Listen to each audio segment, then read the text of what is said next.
And we are live. All right. So, welcome back, once and future viewers, to the Low Roller Society and our zombie campaign, Monsters Among Men. If you are returning here, or if you are watching from the future and you've already heard this bit, feel free to tune us out or skip ahead a few minutes. But hi, if you're new here, welcome. This is our tabletop RPG session that we are streaming together. It is a zombies campaign. We're currently playing Mutants and Masterminds 3rd edition with some heavily homebrewed rules to make it a bit more survival orientated. And a bit earlier, you might have heard the world intro, but my name is Noah. I am the DM and current cause of all the suffering. I am only a little. I've been running this campaign for a couple of years now, and we've had so much fun with it. We've taken it live. I am also currently a writer. I've got one horror book coming out that is set into the collective multiverse of which this game also takes place in. I've also currently got a romance anthology out with my writing group, the B2B writing group, Sleepless in Cincinnati. If you want to see what happens when this twisted and deranged mind is forced to write a romance story. But as I said before, I am the DM here today, and I'm going to go ahead and turn it over to my lovely players, starting with you, Mackenzie. Would you like to explain to the 5 people why you're here today? Oh, 5 people. Wonderful. I said fine, but you know. Oh, fine. I said 5. I wouldn't have questioned it. All 5 people, including my 3 alternate accounts. I'm Mackenzie. I am the group's residential digital artist. I did all the artwork for our little icons here, as well as the overlay, as well as that big splash art we had running during the world intro. I've been with this group for quite a while now, and I've been providing them with art throughout the entire time. I think this is the campaign I've done the most fan art for, and I'm looking forward to doing more. Who do you play? I will be playing the part of Richard. That is a good point. But I'll be playing Richard, the kind-hearted but rather quick to anger undead in our party. Well, we're all undead, but mine's a little bit more obvious. He's the heart of the team. And what about you, Brian?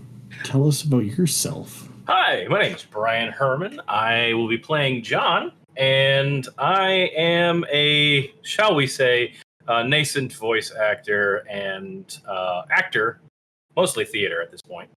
But not gonna lie, I don't have much beyond that, other than I've been we've all been playing in this campaign for quite a while now, and I've been playing with Noah and Mackenzie for quite a few years now, and have heavily enjoyed all of our campaigns.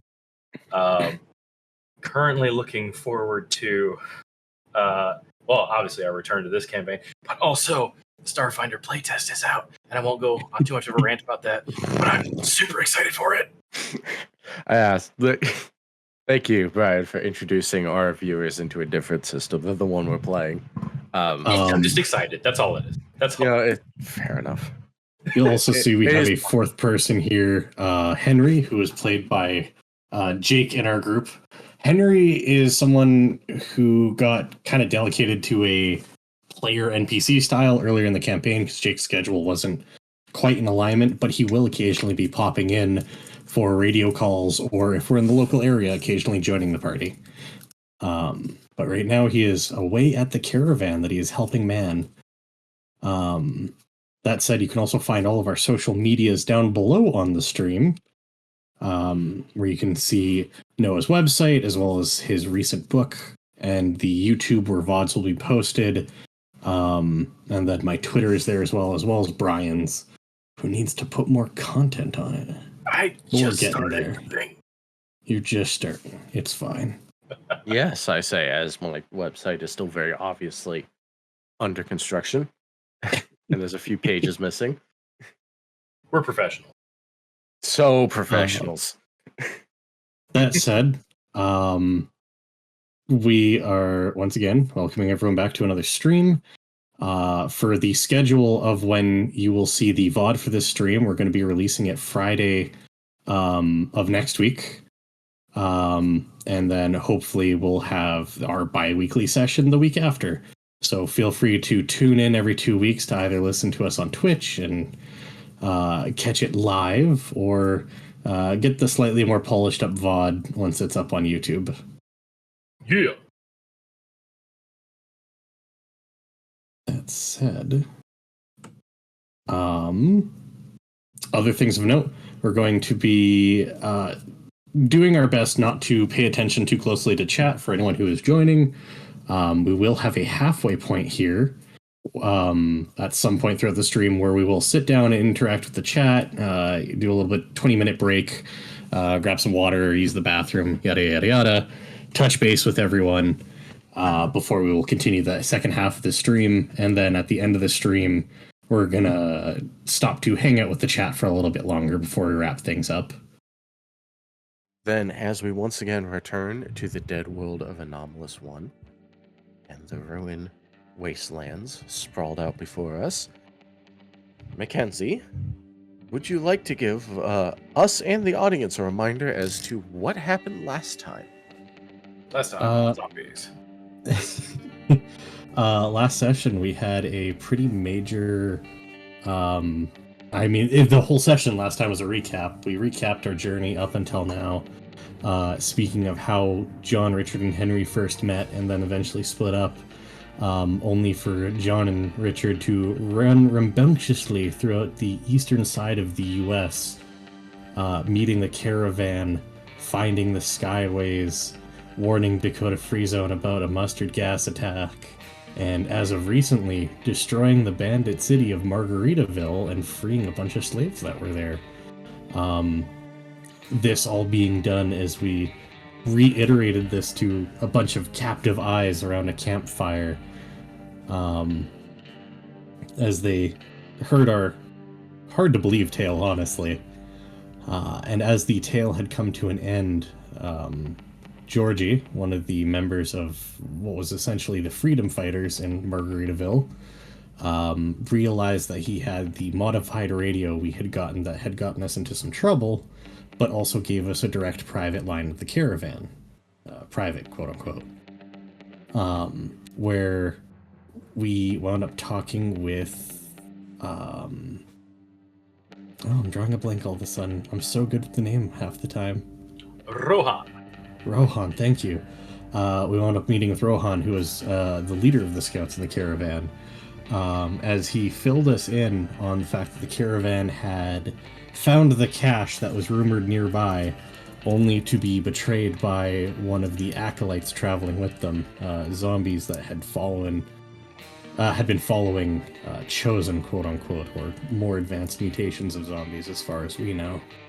And in the betrayal had killed Haas, the Wasteland Legend, as well as poisoned the supply cache, which had led to many members of the caravan falling ill and barely making it out alive, as well as the caravan being introduced to the psychic realm of the Fade, and just the fact that there are a bunch of extraplanar bullshit going on and affecting us outside of just the zombie threat. And we had kind of ended the session on John, Richard, Taylor, and Georgie standing around a desk, sharing a drink and mulling over what to do with this information, as well as where their journey wants to go from here. And I think that covers most of the recap. The recap of the recap. As I recall, we also got a little information booklet from a little girl. Yes. I was about to say, there's one specific name you forgot to mention. Yes, I am so terribly sorry.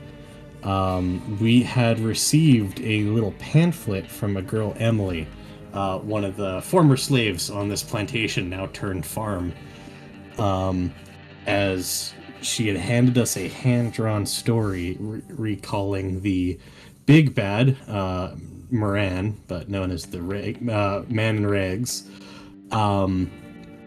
essentially assembling a new friend at the death of the dog Zombie. Or Zombie the dog. That's a really confusing title, man. I don't know how to say that one. The death but of there's dog? the death of dog. He did not go to heaven. That dog did not. That dog did not. But a new player has entered into this extraplanar battle called the Hanging Man. Hanging Judge, specifically. Hanging Judge, yes. And they are returning to Wonderland, the realm kind of lorded over by Moran, to have a wish granted. Which I'm sure is completely wholesome and will have absolutely no issues whatsoever. But Mackenzie, you may go ahead and take your extra hero point. Hell yeah, and I even get to mark that here on our little stream. Which is another little homebrew thing we do. Anybody who gets the recap gets an extra hero point. I will mention also real quick for anyone who's interested in this system as we play, go check it out online. It's under an open games license. The rules are free. The rule books Green Ronin publishes has cool extra stuff that helps if you're running it, but all the rules are free online if you just search Mutants and Masterminds 3rd edition. Neat system. Needs more love. Yeah. But that said, yes. As I will say at this point, you are kind of still currently gathered in the deceased former Sammy's office. But now, after this long storytelling, as well as your own private conversation with Rohan, it is getting close to night. Outside in the humid Louisiana swamps, the sky has been painted into a pastel orange and pink as the sun slips low over the horizon of the marshes. Should anyone take a look outside, you see that the various collections of people have started to pack up, making makeshift bedrolls and on the porch and inside various rooms of the plantation house and whatnot. It seems like most everyone is breaking up and packing up for the night. But I will ask, we'll start with you, Richard. What are you doing now? I think Richard is, honestly, I think he kind of hopped up onto the roof of the place and is watching the sunset in this. He's feeling a little reflective on what's going on. Tulsa had died recently. He has a girlfriend now somehow, and he just saved a lot of people. There's a lot on his mind, and I think, if anything, he's mostly just taking the time to think. Okay. We'll put a pin on that for the moment. As John, what are you doing?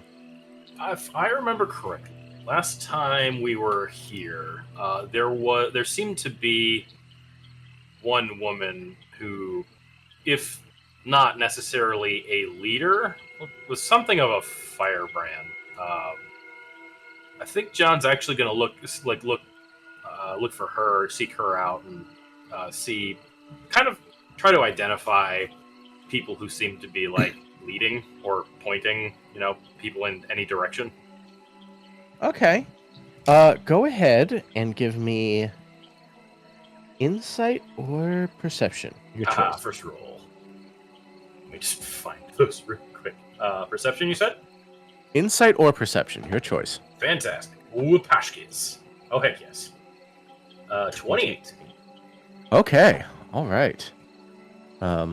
As you take a look around, and on a second, as I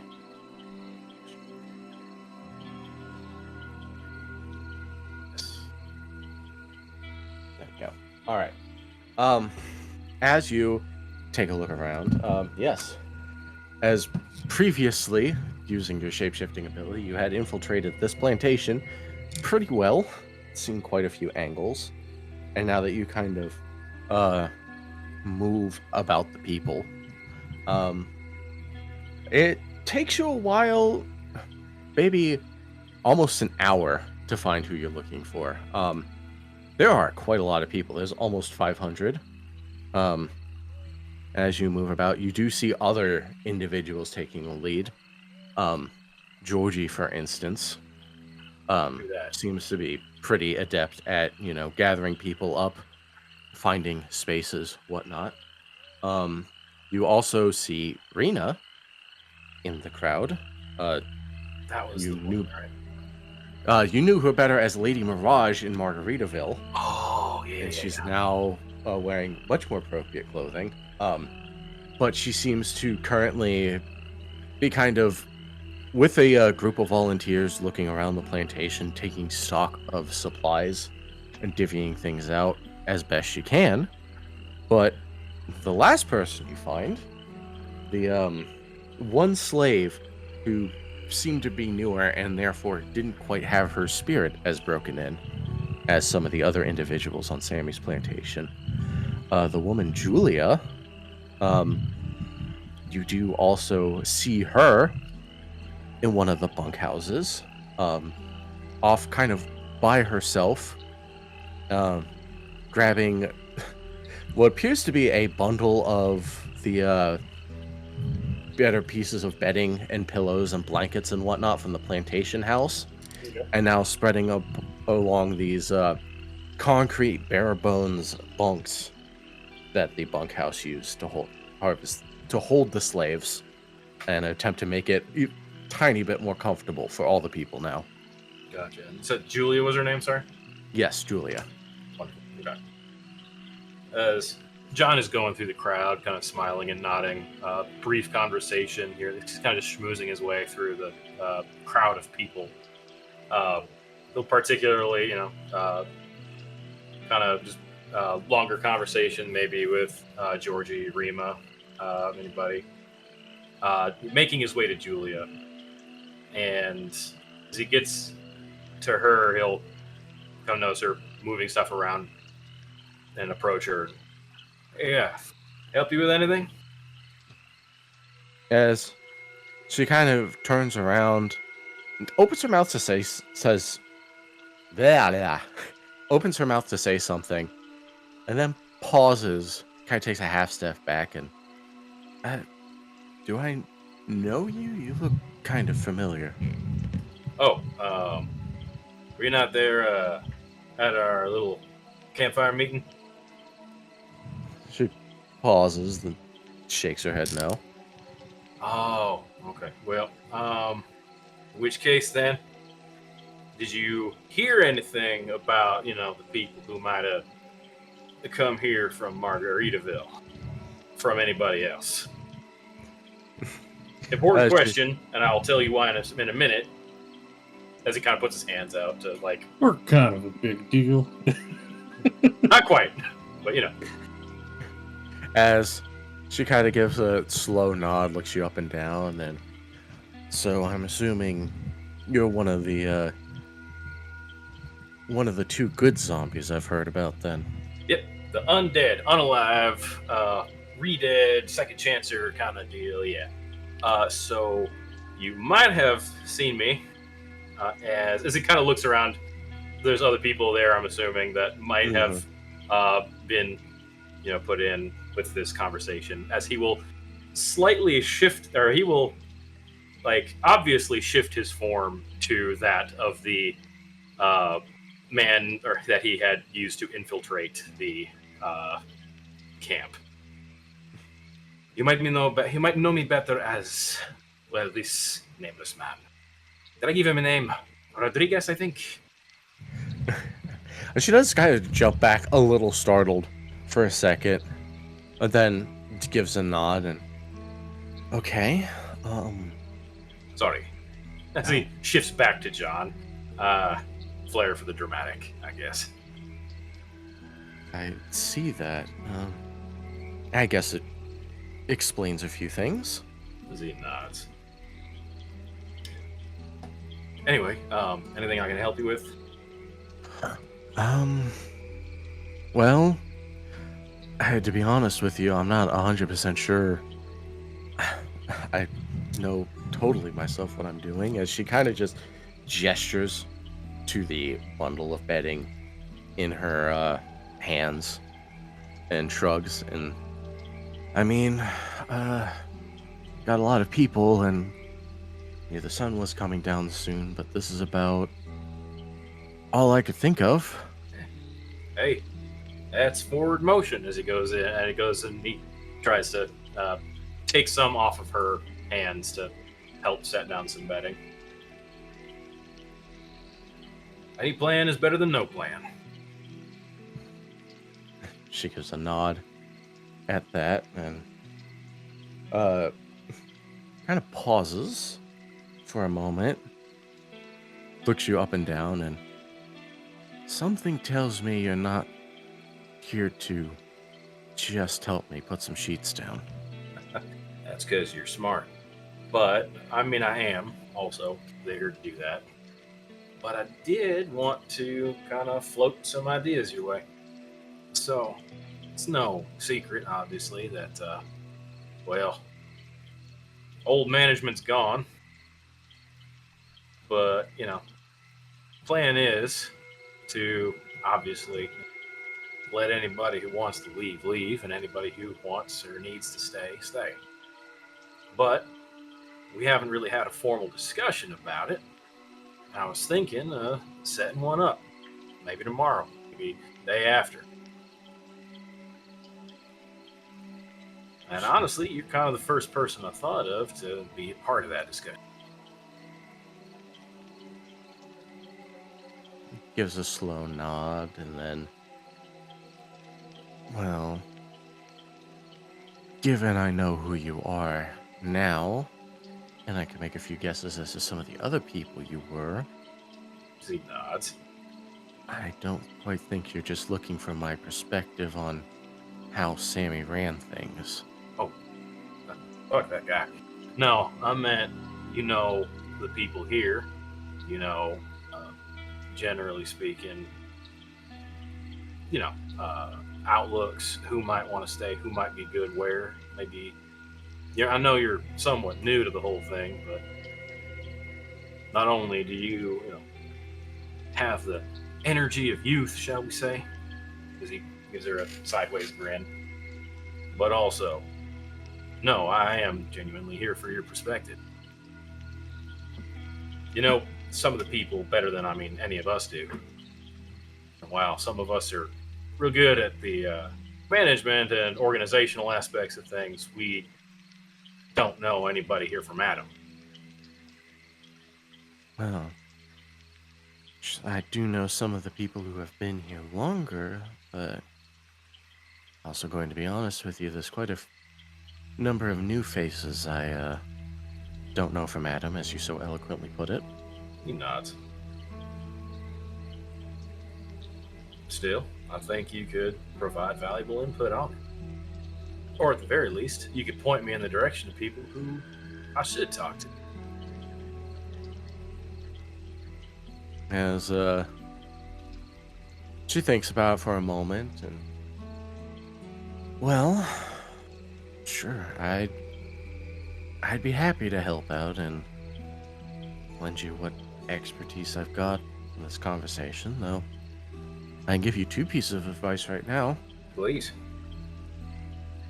I mean, if you want to win over the old guard that's been here for a while, you're gonna need to talk to Malcolm. Malcolm. You probably remember him. He was the one trying to,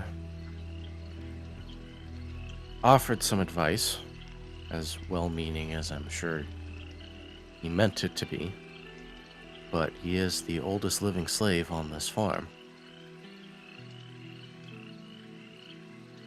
All right. Fair enough. And the second piece of advice. Well,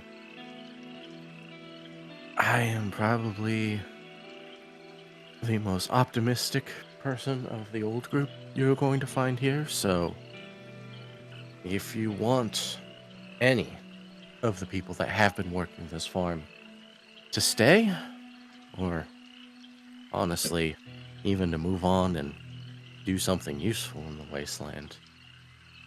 Uh, you're probably going to have to give them something to stay for and make it big. All right. He slowly nods as he's setting out another bundle of blankets and pillows. Still consider and nod again. All right. I hope that we can provide that, honestly. And I mean, yeah, we meant what we said. It's not going to pressure nobody to stay, because that's the only thing we can do is offer, well, a future, a settlement where likely one ain't gonna have to worry about where the next meal's coming from. They're gonna grow it in their own hands. Well, that's exactly the problem there. I mean, you're gonna need to give them something bigger than a reason to stay. Oh, You're gonna have to give quite a few of them a reason to live. yeah. As he considers, looks around, grins slightly, and lowers his voice. How about a cure? A cure for what? As he hooks a thumb toward himself. As it takes a few moments for all the dots to connect before your eyebrows raise in realization, and As he puts a finger to his lips, smiling. I can't say I approve of any plan that relies on outright lies. No, he shakes his head and leans forward. It's not a lie. Caravan put out a call for anybody who worked in pharmacology or virology. Anybody who wants to help. And I think they, if I remember correctly, they did announce it. As Brian checks his notes.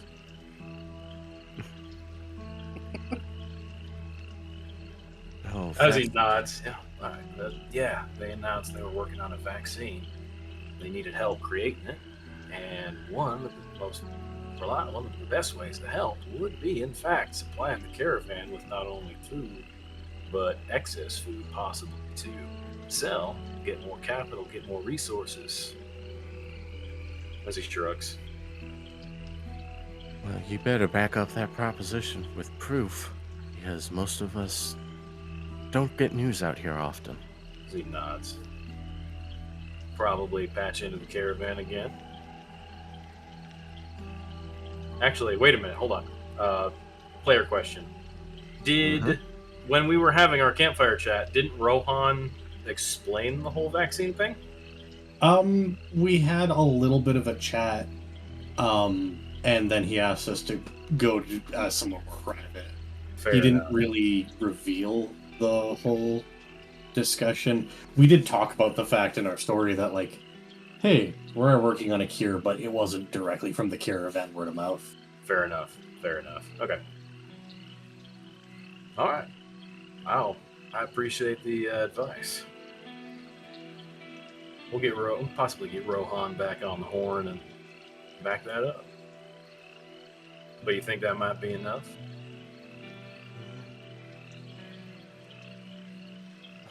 As there was a long pause, and well, you were one of us for a while. Do you think that's going to be enough? He pauses for a moment, considers. I think I can't say I was one of y'all for very long, not enough to really form an opinion. But I can say, when I was at the worst of it, scrabbling by to survive, even on my own, security, a place where I could actually, feel human again. He considers that and grimaces slightly and wavers a hand in front of himself. Where I could actually, matter. He chews on his lip for a moment and then nods slightly. Not to mention where I wouldn't have to worry about where my next meal was coming from. He shrugs. Yeah, I feel like it would, but like I said, I ain't been one of you too long. I never, well, I didn't suffer the worst of it. I won't pretend I did. She gives a nod. Why I asked you your help. She gives a nod and, well, all things considered, it sounds like a start. As someone kind of moves over, hesitates for a moment before kind of tapping her on the shoulder. She turns around, turns back to you, and, if you'll excuse me for a moment. Of course. Just think about it. Maybe I'll meet with you tomorrow, and we can get the ball rolling. She gives another nod at that, and then moves over, begin talking to this other person in some more hushed talking. And Richard, we'll move back to you, as you have been introspecting on the roof of the large plantation house for about 10-15 minutes, until you hear the shifting of footsteps behind you and a kind of hesitant knock on what sounds like the roof shingles. As He'll jump a little bit, but then glance back at over his shoulder. As Taylor seems to be climbing out of a window onto the roof, as she gestures around to the huge space around you, and reserved for anyone? He'll quickly get up and move over to help her up from the window onto the roof. No, just... I don't know. Didn't really feel like talking with the crowd right now. She sits down next to you, and... Penny for your thoughts?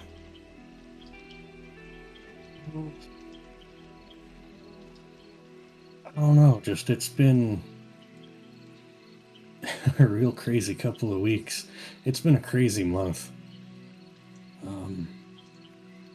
Tulsa's gone, and I'm having a lot of personal realizations that he kind of helped with, and just saved a bunch of people, destroyed the bandit society. It's a lot.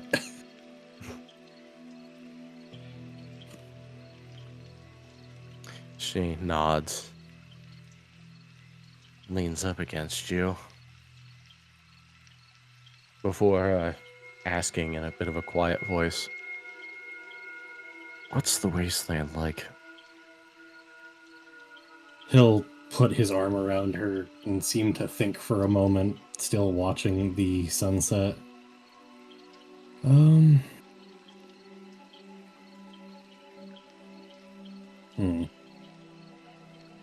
I mean, I guess in general, weirdly quiet for the most part. Not for John and I. We just get in trouble constantly, but we do that on purpose. People are making do. Obviously, there's Mudtown, where it's family, and everyone there loves one another. But then you've also got things like the Skyway, where people are just keeping to themselves and making do with what they can.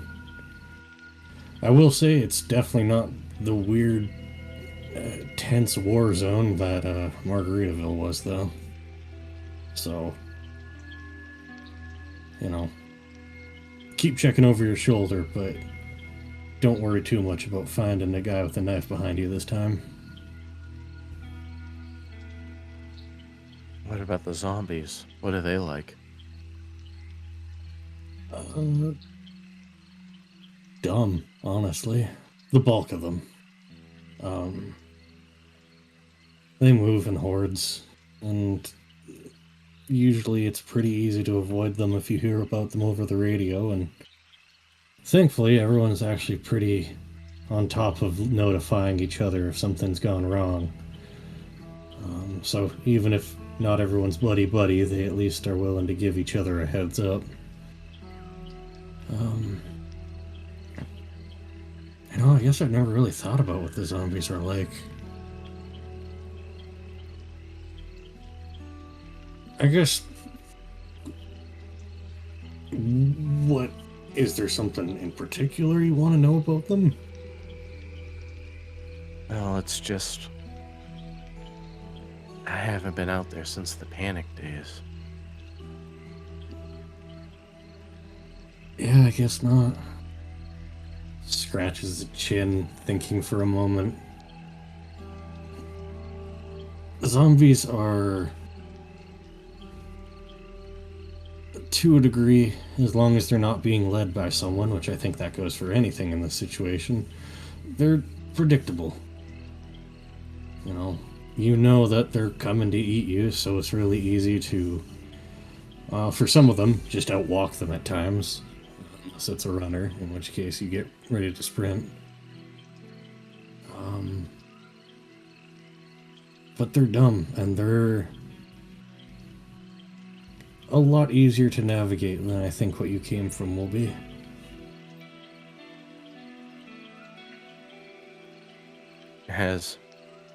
So you kind of unholsters the large, ornate, golden-plated pistol that you guys got from Margaritaville.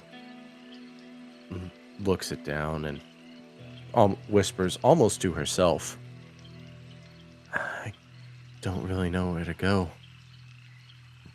Kind of starting all over from square zero. He nods, furrows his brow, thinking for a moment. Well, I know I myself would be really happy to have you tag along. Just, once again, John and I are going to be looking for trouble, so... If things... Go ahead. She gives a shrug at that, and any place in particular you're thinking of looking first? Oh, man. Well, first and foremost, we're gonna head back to Mudtown. I need a hometown meal, and just a day to recenter, and I'm pretty sure John's feeling the same. And then we're heading to that funeral meeting, I guess, about Haas. We're gonna, well, like we said on the radio there, we're gonna be confronting them and trying to make our mark on things. And then after that, it's either California or Dakota Free Zone.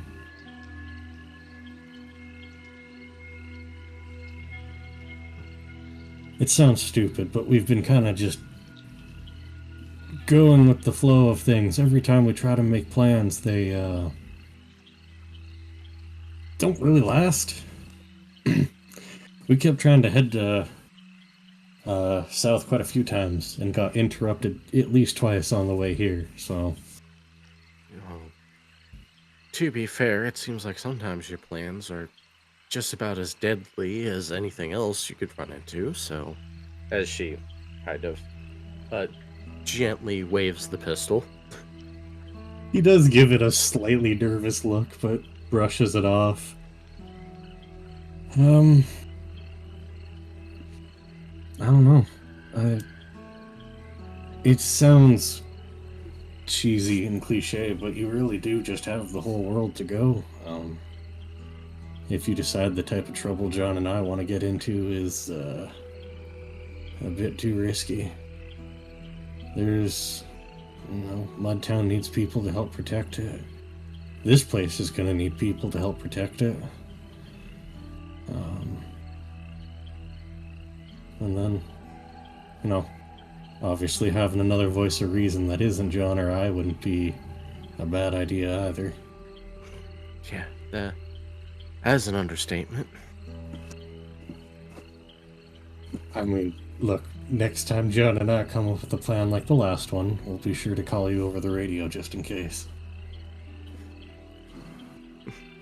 As she does chuckle at that, And then after a few moments, the smile does kind of fall as she whispers to you, "And do you have any idea about how you're going to protect people from this hanging judge?"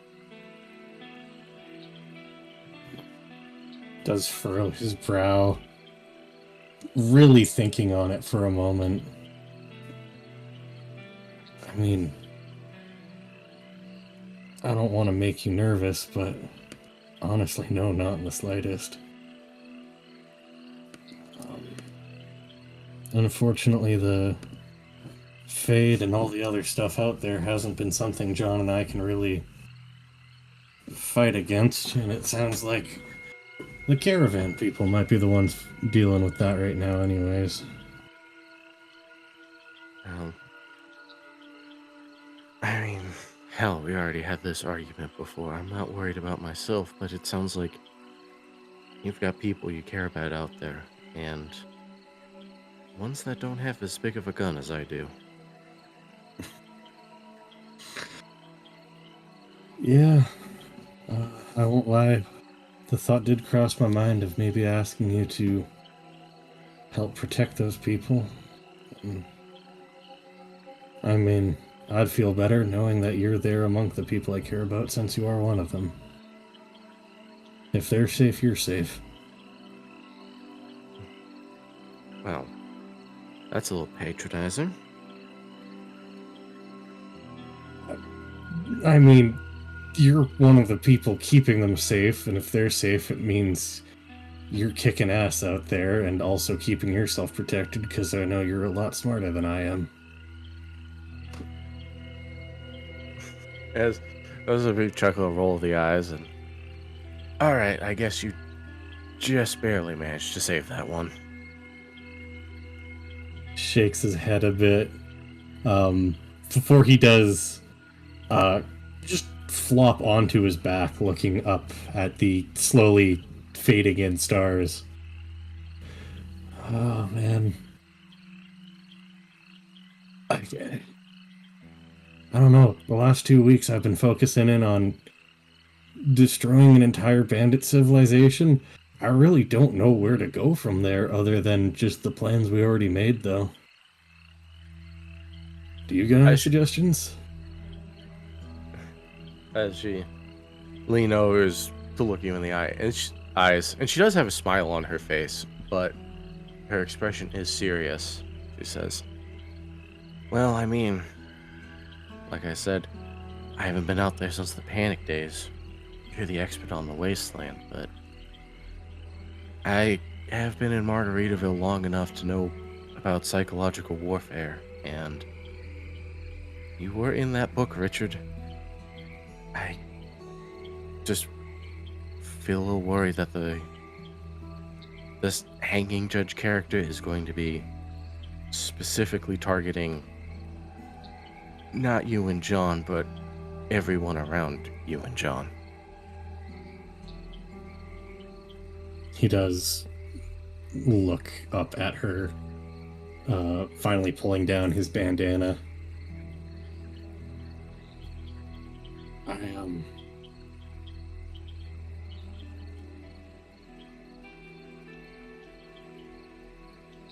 I've sort of encountered these things before.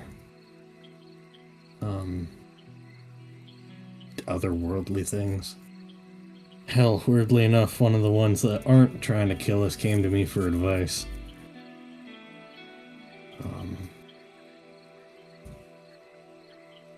They are, I guess, to people in the know, like me and John, are fightable, so I can promise you one way or another, John and I will fight for not only our lives, but for everyone's, if that thing comes after you or anyone else.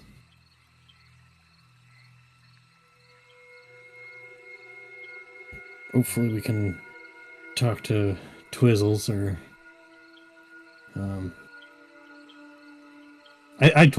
we told her a little bit more on what was going on after, right? Told her a little bit more, but I don't think you gave any names. Yeah. Sorry, Twizzles was like kind of candy cane guy. I think it was in that picture. He's one of the ones that are helping us, and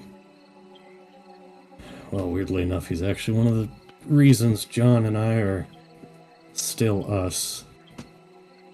But maybe we can talk to him and get some insight on things, because otherwise we're just gonna have to wait for Henry or Rohan to get back to us on what's going on. Twizzles. Yeah. Kind of ruins the suspense of the wasteland when there's a man named after Twizzlers helping you out, huh? Hence the candy cane guy? Yep. And the big Sasquatch thing. Was the invention of Twizzles and Twizzlers a Nexus event? This has cosmic repercussions. I must think on this. And these are the guys that have your back against cosmic horrors and literal hell.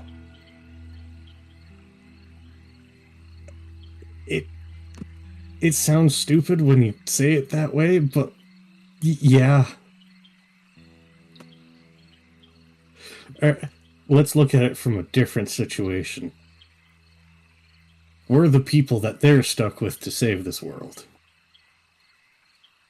Yeah, surprisingly, that doesn't paint your odds any better.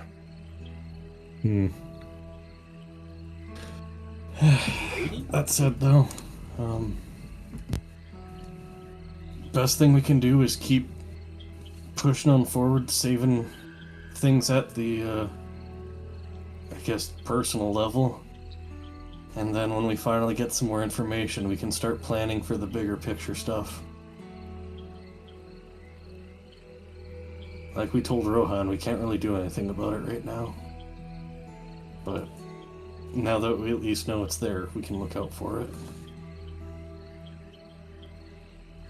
Speaking of, you haven't had any weird dreams, have you? Weird how? A couple of weeks ago, did you have a chain of really bad nightmares back to back? As she kind of lays down next to you, holsters the gun, pillows her head in her hands. She says, it's funny.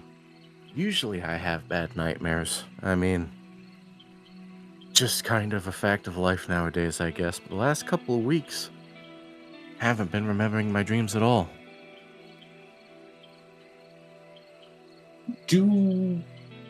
So obviously us, the players, know why that is. Do John and Richard know why that is? I don't think so.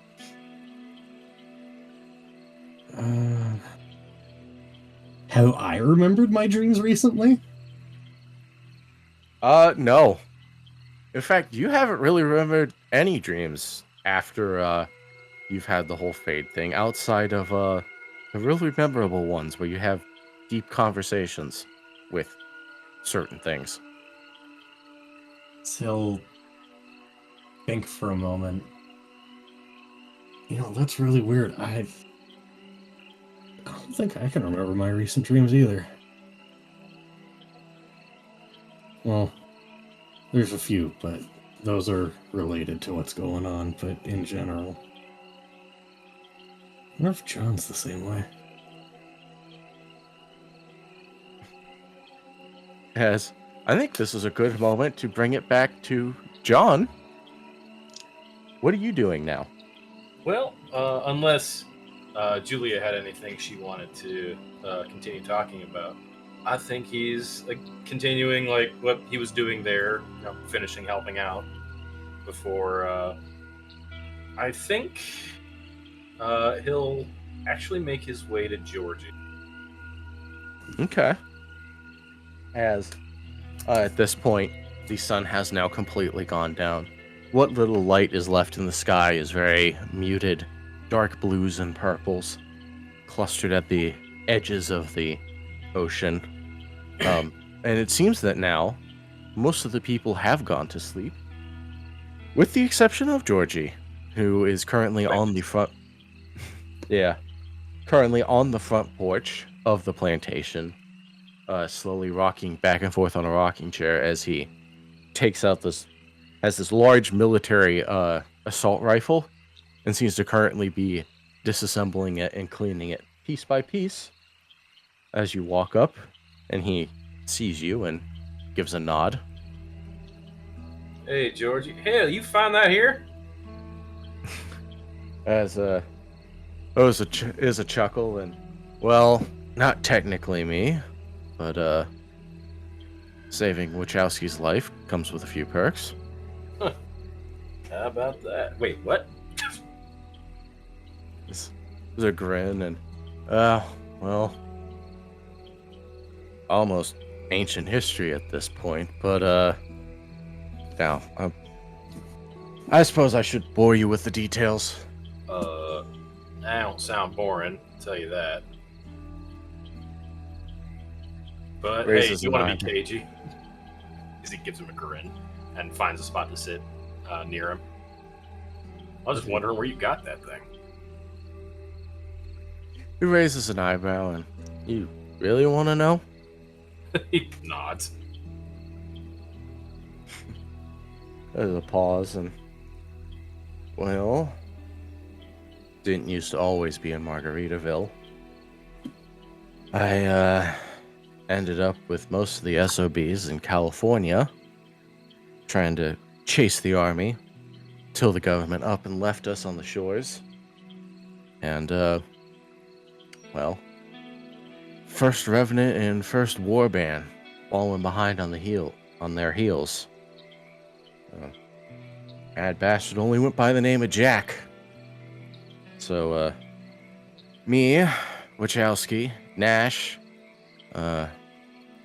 twice bit Morton, of course, then he was only once bit, and, Sammy Vaughn.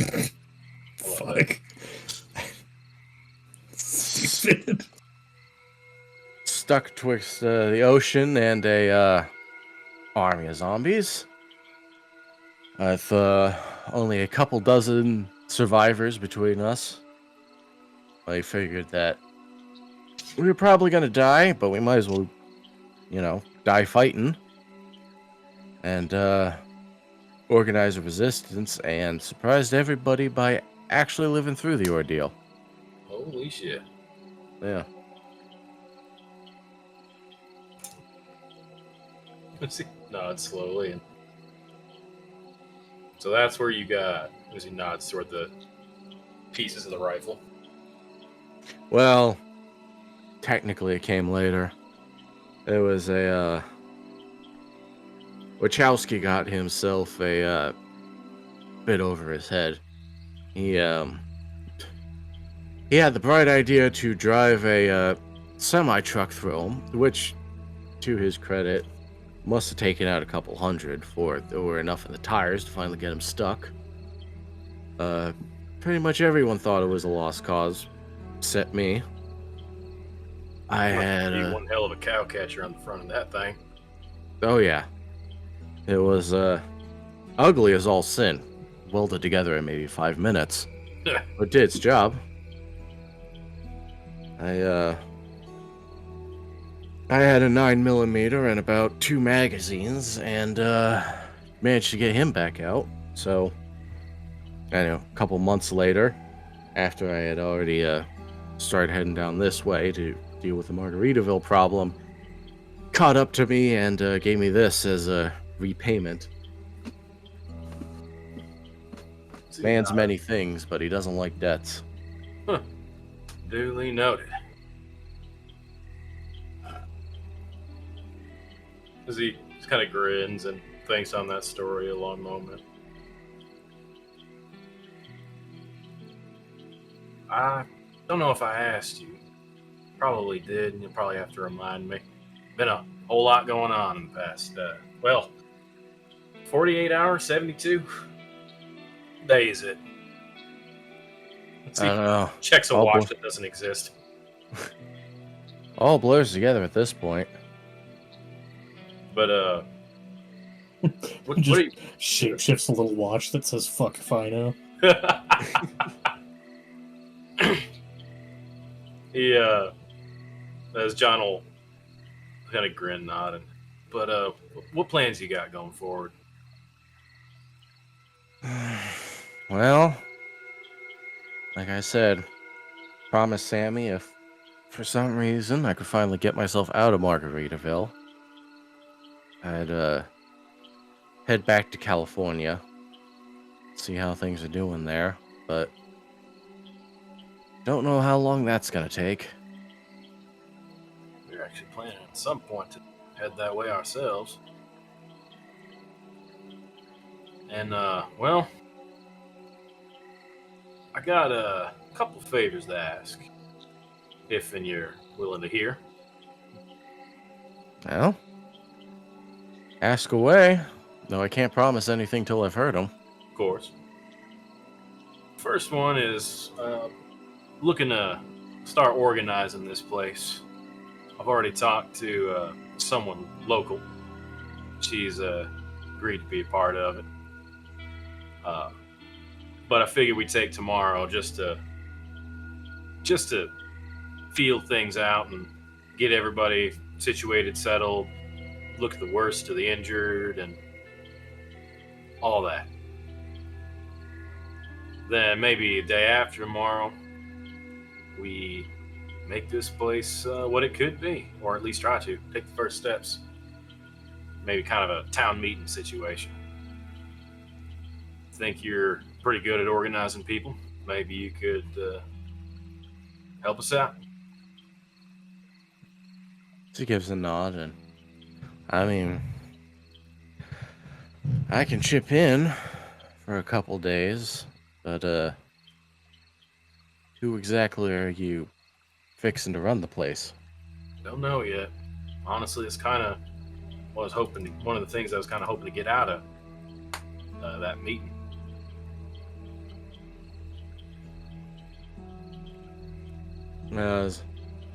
There's kind of a pause, and he looks off a bit thoughtfully before he says, well, to be honest with you, I'll probably take whoever you put in front of them. Fair point. Most of these people here, well, no way to put it lightly, their spirit's been pretty well and completely broken. And Humanity been ground down to a fine powder. Needs to be wetted and reconstituted. gives a nod at that. I think most of them will be happy enough to be treated semi-decently, that they'll take whoever it's coming from. The bigger question is going to be picking someone that'll do it right. He nods. You know, I don't know exactly how you lean before the fall, but part of me is also thinking of experimenting with, shall we say, group leadership. I think it sounds better than communism. As he gives him a sideways smile. At least for the start now. As he gives a grin, kind of shakes his head, and, well, you know what I did before the world ended? What was that? MP, military police. And I can tell you this one. Problems always happen when people go with a less formalized chain of command. Yeah. It's the gray areas where things go wrong. Yeah, you ain't wrong. You ain't wrong. Probably got two options the way I see it. Figure out a way to make communism work, which historically ain't, worked out too great. Alternatively, we do as you say, find one leader, organize it all. I got ideas, but, well, frankly, I ain't know people around here.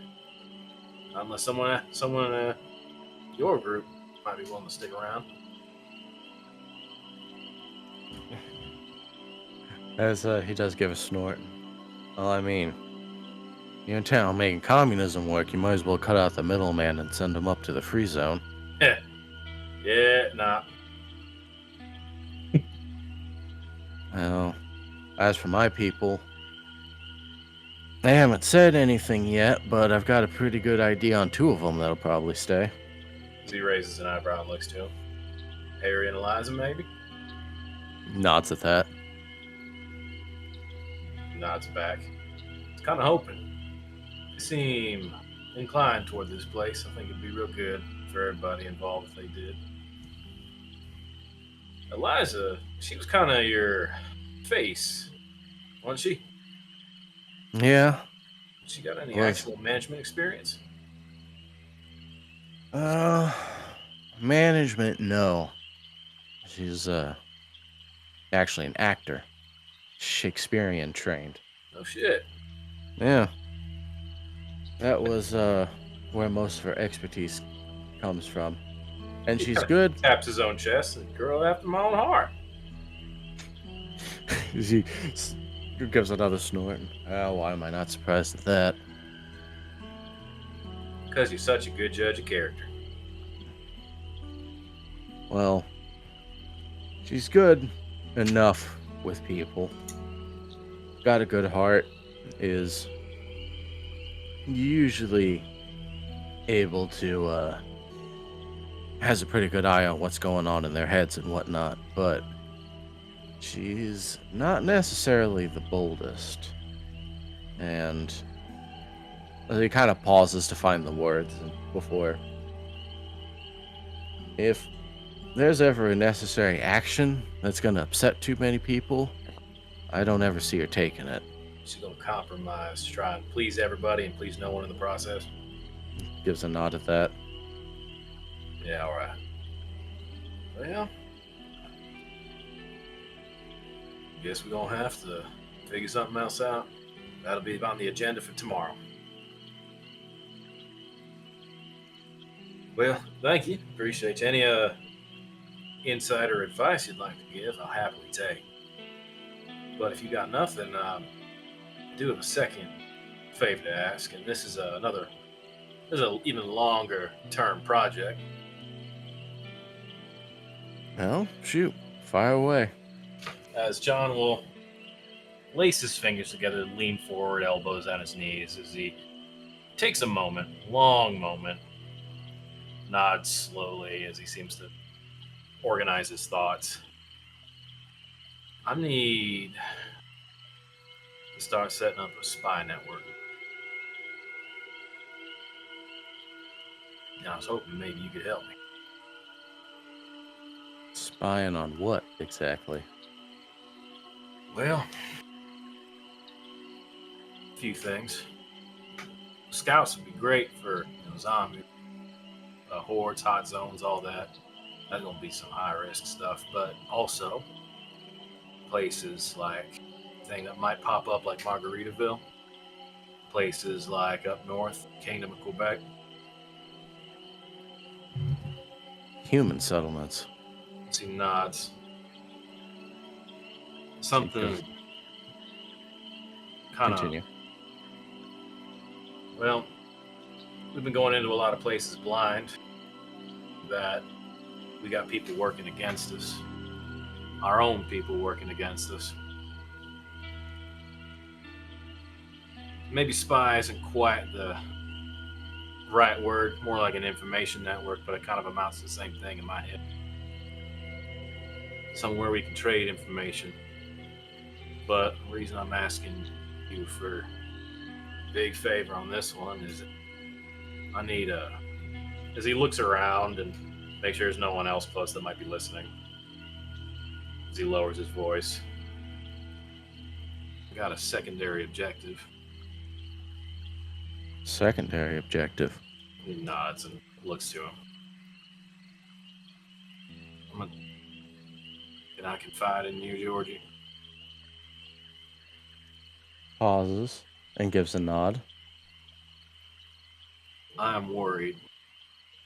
Ever since we worked with the caravan, and we started working with Carolyn, and all the information we've been getting, I'm worried I might not be the only one of my kind around. And part of me's worried about what happens if I get injured but not killed. And as he taps his head with his finger, process gets complete. I needed to watch me.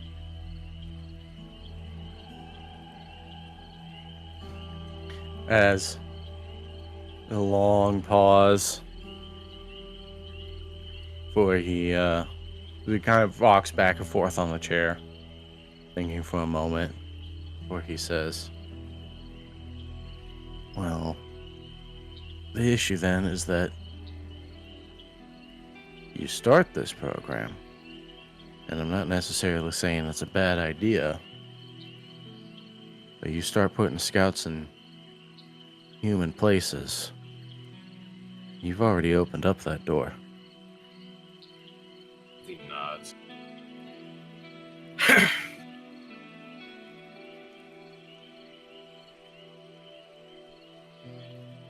I'm just looking to share kind of like how the Dakota Free Zone's been doing it. Something that we all can use. Share information back and forth. Get information when we need it. All right. But John, I mean no offense to this question, I will take none. and I want you to seriously think about this and answer this honestly. Are you absolutely sure the information in your head isn't accessible to anyone else? He nods at that. I don't think I can say that, which is why it can't be run by me.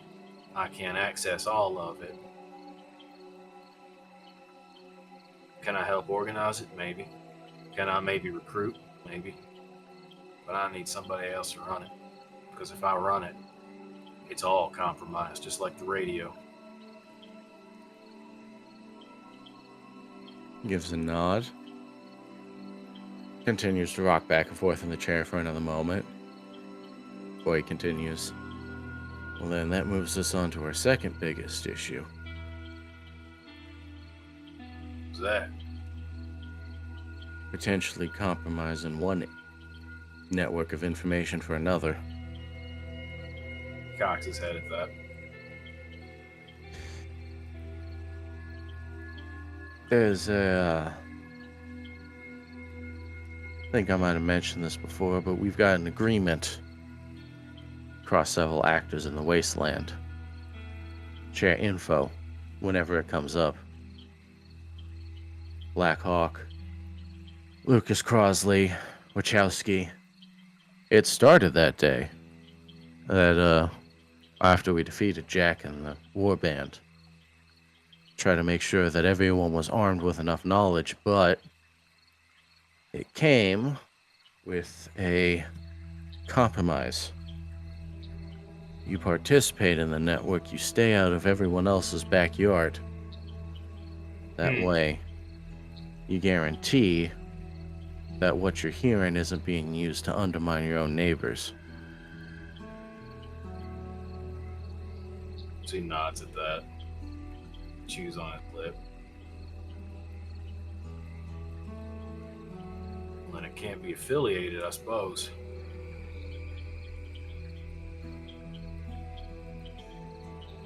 I don't know.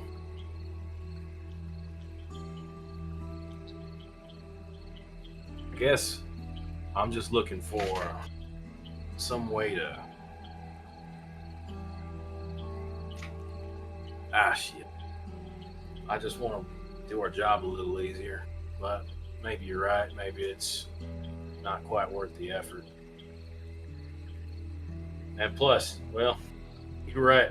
The optics on it aren't great.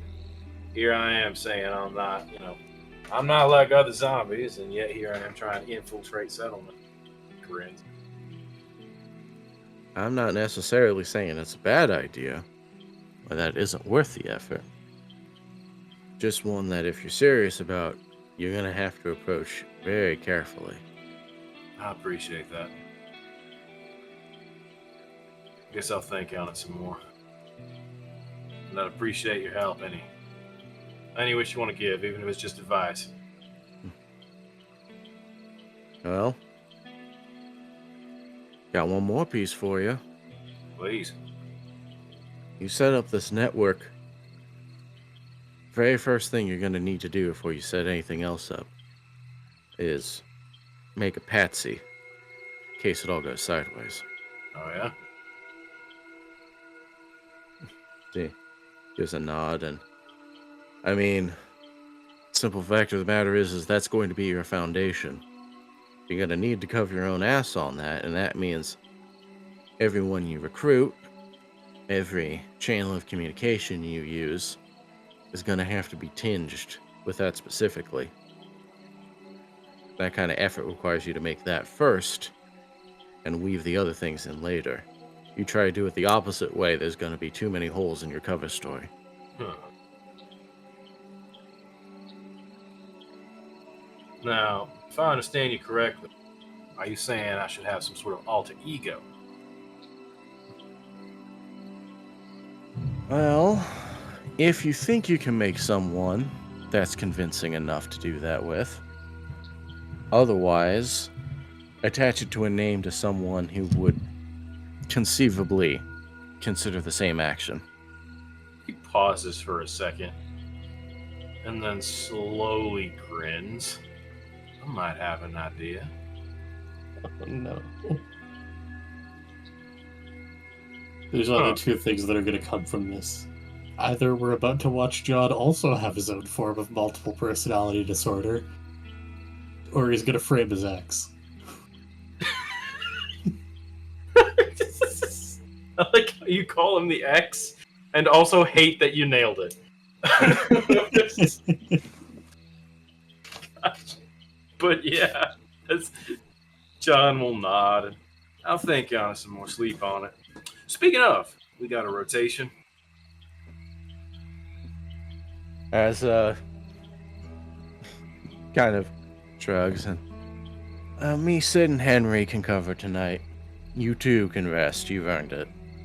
Appreciate it. Plus, I can't have one.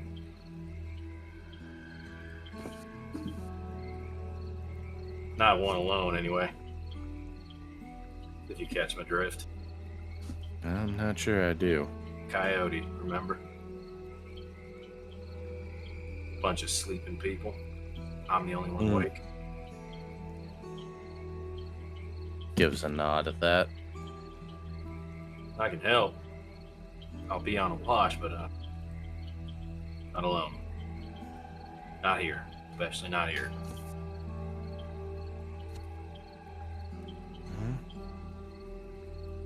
I give you credit. You're more self-aware than most humans I know. Had to be. Had to be. As he stands and nods to him. Well, unless you want some help. You wake me if you need me. He turns back to the half-assembled rifle and appreciate it, but I think I got it covered. Sure thing. You have a good night, Georgie. You too. As John will walk away and put his hands in his pockets, make his way upstairs as he quietly mutters to himself that he's not Terry.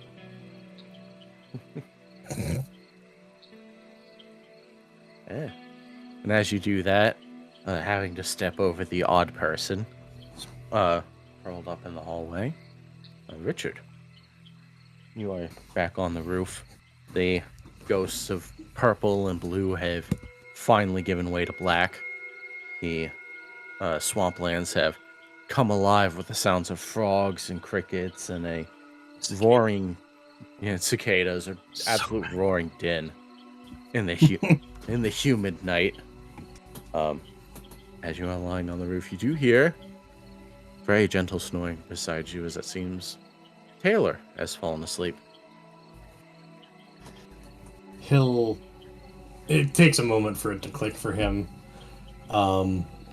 before he does turn a little to look at her laying next to him. There's a light smile of contentment before he will very reluctantly, gently shake her awake. We, probably shouldn't fall asleep out here on the roof.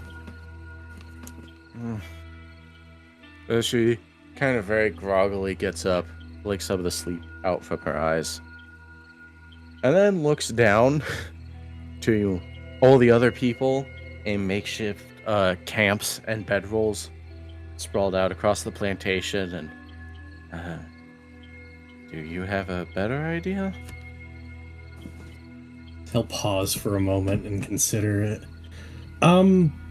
We haven't fully unpacked the ship we rode in on, huh? Not fully yet, no. Well, could probably go find a room on the ship and scavenge some blankets and, well, probably some old clothes, unfortunately. As there's a pause as she says, "The pirate ship?" Yes, we can probably sleep on the pirate ship. The one we stuffed full of dead bodies in the hot, humid south? As he'll pause for a moment. Okay, not the pirate ship. Look, I'm gonna go at least find us some blankets or something, alright, if we're gonna be sleeping out here. She gives a shrug and kind of just lays back down. And, yeah, sure. Sounds like a good idea. He will stand and stretch for a moment. Before he does hop down, though, he'll look back down at her. What if tomorrow we went on just a bit of a trip, but, you know, the two of us? So, gets back up and, somewhere special in mind? Not quite. Although, maybe one day when things settle down properly, we couldn't figure out a date. Less murdery one. John and I left our car over by all the docks to Margaritaville, and well, we need to travel, and we don't currently have our car, and someone needs to get it back. And that might be a good way for you to dip your toe back into the world out here. As she pauses and leans back up and, hey, you don't have a car? Well, we do. It's over. He does kind of turn and spot following the shoreline. That way. Pointing, yes, towards Florida. Right. As she pauses and, you mean by the main docks people used to get into Margaritaville? On the east? Yeah. Okay. I didn't necessarily pay the best attention in... Nope. Well, oh. Are we good? Sorry, you cut out for me for a second. Say that again. Yeah, I didn't necessarily pay the most attention in geography, Richard, but isn't that like 400 miles away? Maybe. I didn't really pay attention either. There's a pause. You want to walk 400 miles to get the car.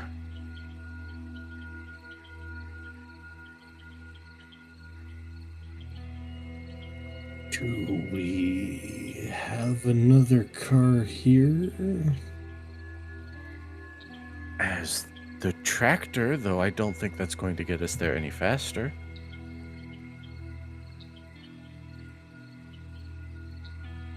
Then... Alright, look, I'm gonna be real. I'm gonna be winding up walking that anyways, because John probably doesn't want to do it, and I'm asking if you want to come with. She sighs, lays back down, and well, seeing as you're definitely going to need me, then yeah. I appreciate it. I'm gonna go get those blankets, as I will. Before she can reprimand me any further for my plan of I'm going to walk to the car in another state, I'm going to vault over the edge of the roof and go see if I can scrounge some blankets for us. Okay. And as you land over over to the side, go through the side door, start to walk through the plantation house. I will Pulling say. my bandana back up, obviously. Yeah. I don't want to freak people out. That amidst the dozens and dozens of sleeping people kind of curled up in the hallway in various corners of different rooms, you do see John still awake and walking through the place. Richard will give a little half wave. Oh, hey. How you settling in? Doing all right. I think we're gonna start organizing this place in the next couple days. Oh, awesome. Possibly tomorrow. Actually, speaking of the next couple of days, I'm thinking of going with Taylor to go pick up our car. You know, I was just gonna suggest that, actually. Not unless you want to be here for the organization, but not to be rude. That was my question. Yeah. As he grins and nods, and we So, quick question, Noah. Having been here and scouted it out as not only Sammy, but Sammy's, new friend, is there any other transportation on the farm?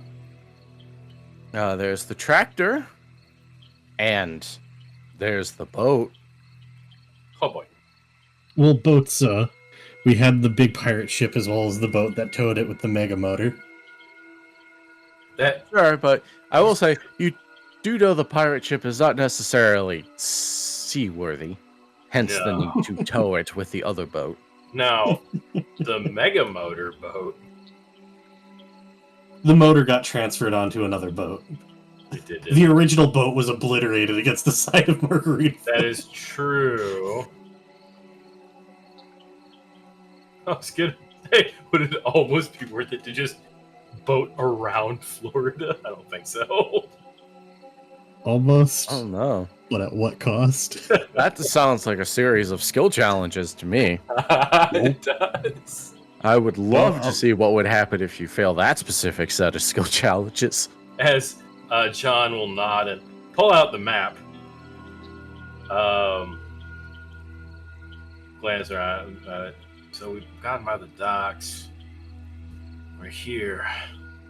Yeah. You know it's about 500 mile, right? Yeah. Yeah. That's going to be 4 or 5 days of walking. Well, it's either I start it now. Actually, 2 days of walking and then possibly a day driving. 3 days at least. Well, like I said, it's either, I get it now, or I get it after I sit here and don't really help much.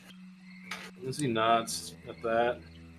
And I'm not going to be alone. Like I said, Taylor will be coming with us. Well, me. Fair enough. If anything, probably safe to say, I probably shouldn't be left alone. Hey, fair enough. Speaking of, I'm probably going to need that, as he will hold a hand out for the map. As he hands it over. And for a moment, his form shifts until he's in black leathers and skulls along it, and there's a chain from his nose down to his ear and chains all around him. Hit the road, road warrior. What the fuck are you? What is that from? You ain't never seen no Mad Max movies or nothing? No, my parents. The hell they teach you in school? As he shifts back to John. Whatever. No one appreciates me. That's because you're old. Shut the hell up. Right, Survive longer than you. Taylor's currently up on the roof right now. I'm gonna go see if I can find, a couple of blankets or something. He snaps his fingers and finger guns at him. All right, you do you. Are you gonna be okay with me being away for a couple of days? I'm fine. I'm more worried about you. You're gonna be in the wild. Yeah, but I'm better at surviving that. So. Said the first to die.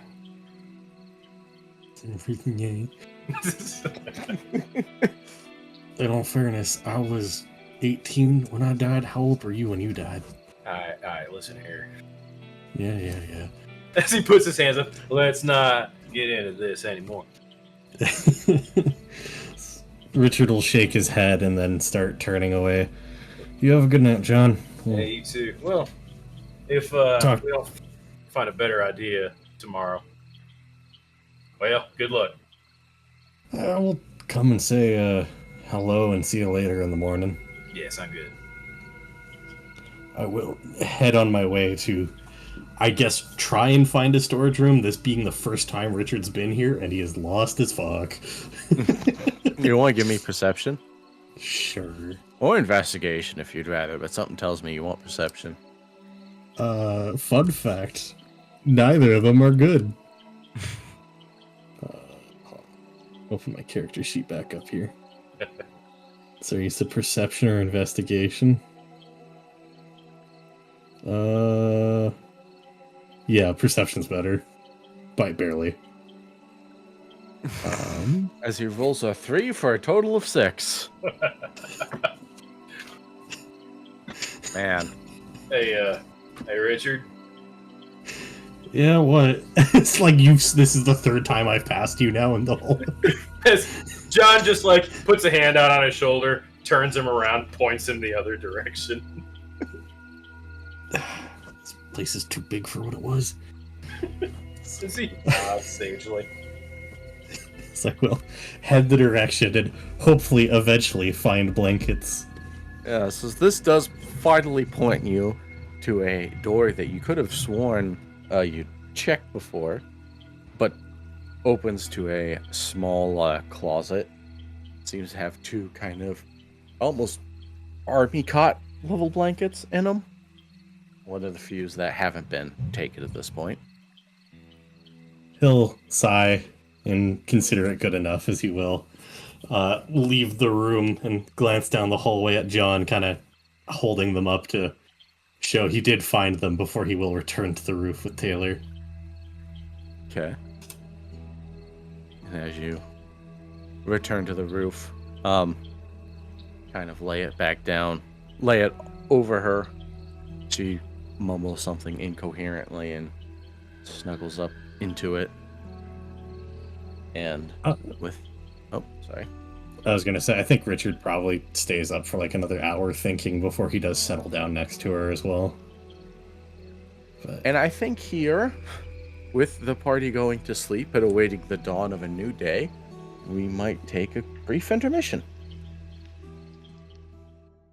And as we come back, as the 2 of you have found places to sleep, now waking up early in the morning, as the chirping of birds outside mingles with the golden rays of the sun, just now managing to peek through the tangled trees and the crisp blue sky above. I will remind the 2 of you that part of your rewards bundle that came with the farm is 2 uninterrupted days of free time. That clock starts now, and after that, I can't promise that there might be world events that happen that you might want to get back to. Yeah. So, Yeah, spend your time wisely, boys. I don't want to fully remove it from my inventory unless I have to for weight stuff. Would it be safe to say when I do leave with Taylor, I'd be able to leave Bok Choy in the care of the farm? I think so. Trust me when I say John will defend Bok Choy with his life.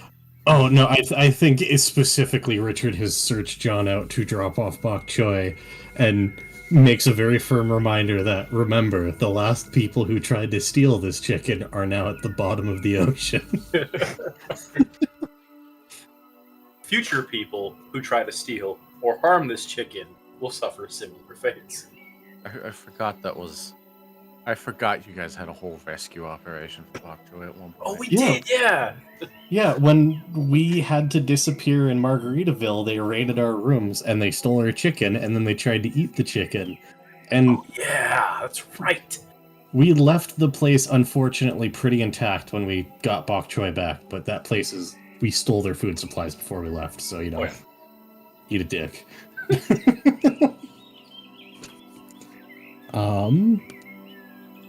But yeah, no, once again, after probably an awkward waking up next to one another thing, as A, we're on a rooftop, and B, you know, Richard and Taylor are still probably getting a little used to each other. Richard will eventually help Taylor down from the roof as we go to find John, and I'm assuming John's probably going to find Georgie in the morning too, yeah? John is actually, well, yeah, he'll probably touch base with everybody, but in the morning, John is, well, mostly going to touch base with Richard, actually, make sure he's got everything he needs for the, or he and Taylor have everything they need for the trip. Mm-hmm. And make absolutely sure there's not some hidden car or motorcycle out here somewhere. I would even be tempted to see it. Hang on. You guys have 2 supply pools you haven't used, have you? I believe so, yeah. Hang on, let me double check. Supply pools. One pool from the supply table each, which I have not moved over, but there are cars on that thing. If Oh shit. Okay, hold on. If you guys want to take a voyage to scavenge around the farm as everyone's sleeping. Yeah. Sounds good. Yeah, I'll leave Taylor to have breakfast or something. As I will say, as the two of you start doing it, she does kind of hold her hand out and since apparently you haven't quite figured this out yet, mind if I borrow that map and see what's the best way to try to get there? Yeah. As he'll fish around and pull the folded map from his pocket and pass it over. I'm gonna go see if I can do just a once over. Maybe John missed a vehicle or something to help get us there. There's a nod, and I mean, wishful thinking, but it's not like you guys haven't had dumber luck before. Found a chicken and a cow. Smash Maybe cut find to a truck. John feeding bok choy. All right. And I have this up on roll 20 because, again, I haven't transferred it over. Who wants to go first? We've got 2 different dice, yeah? Yeah. Both of you Yeah. have one pull from the supply table, so. Go ahead, John. Here's first. John. So wait, what am I doing again? I'm gonna roll off the supply table on roll 20 and let you know what you find. Oh, yeah. As okay. As you take a look around, move over to a garage which looks promising at first. Open it up. There is no vehicle inside, though you do find kind of leaned up against one wall a jerry can full of gas. So you have found one average fuel. Hey. Ooh. As that is Can a you thing mark that's this down very somewhere so yeah, we can organize it post stream? Yep. And John? Or I'm sorry, not John, Richard? Up to you. Hold on. Before you do, I gotta roll the 1d100 of grace. Yep. Okay. Yeah. Now that we have 76. sacrificed our D100 to the gods, as is proper. No way. Hold on. Please. What do we find, Noah? Please! Please! As you head into... I know this voice! Oh, trust me, it's not what you think it is. As Richard, your almost supernatural quality of finding things leads you to a familiar smell and a familiar large cast iron pot of definitely rancid. No! Sitting out since before the world ended. No! Chili or stew. It's probably academic at this point, but it is 5 poor quality food. No! Richard will look around at the farm, the supplies we have. We have hero points. Can I technically hero point the table? No. I will allow you to hero point your table roll if you so wish. Do you know Although what? that would be good food for bok choy, I think, but you know. No, Bok we've choy got so has much fucking specific chicken food. feed. Oh, never Yeah. There might be other animals though. Do you know what? No, we're gonna be on foot. Once again, this is a 2-day walk. I think I'm gonna keep these hero points. Richard's gonna take stock of everything, knowing what's in his backpack, knowing what's on the farm, and he's just very hesitantly going to pour this out onto the ground. Finally makes the right choice for once. John, somewhere else, while he's in the garage, lifts his head up, feels a disturbance in the force, and then a wave of unnatural relief flows over him. Don't worry. Once Taylor's like in a different settlement from us, it's back on the table. Bad mate's back on the menu, boys. that is forever gumbo that died way too long ago. Richard will sigh, and there is a clank of him just tossing the pot on the ground after, as he'll come back out into the opening looking for John. Found anything? Yeah, I found a jerry can. Well, without a This is the vehicle, it's part not where going to you do us tell me- much. Ah, hell. I was waiting. They don't- to be like, hey, John, as he morphs into Richard. Hey, John, I found 3 motorcycles and like a whole bunch of shotguns. No, I think I washed all my luck on the cow. He nods and shifts back to John. Once again, you gonna be okay with me being out for a couple of days? Yeah, sure thing. You kids have fun. Not too much fun, you hear? As he morphs into a slightly older-looking man and just waggles a finger at him. Gives you a light shove. Oh, we're gonna be out in the wasteland, so, how much of a date can that really be? Sure thing. Alright. Says the man who made a date out of killing cards. Don't worry about it. Don't. That's- I need to have a better one. I've set the bar really low, so there's only upward momentum for Richard. As John will set the jerry can and actually walk with Richard for a while back to Probably head back to see if I can find Taylor. Yeah. Okay. As we will start with you, Richard. As you head back inside, the people are now just beginning to stir. They are starting to wake up from the various places they've set up, starting to tidy things up. And no one's really quite awake enough to start chores or begin organizing or anything. But you do find Taylor inside the plantation at one of these ridiculously long wooden tables with the map and a small protractor and a ruler out, and looks like a pad of paper and a pencil to one side. She looks up and, did you find a car? No, but John found gas, which is a little redundant right now. Well, we've still got the tractor. I'm not driving a tractor. No, I'm not telling you. That's for the farm. You can't have it. Waved dismissively. No vehicle though. See. nods and, well, I've been poking around the map and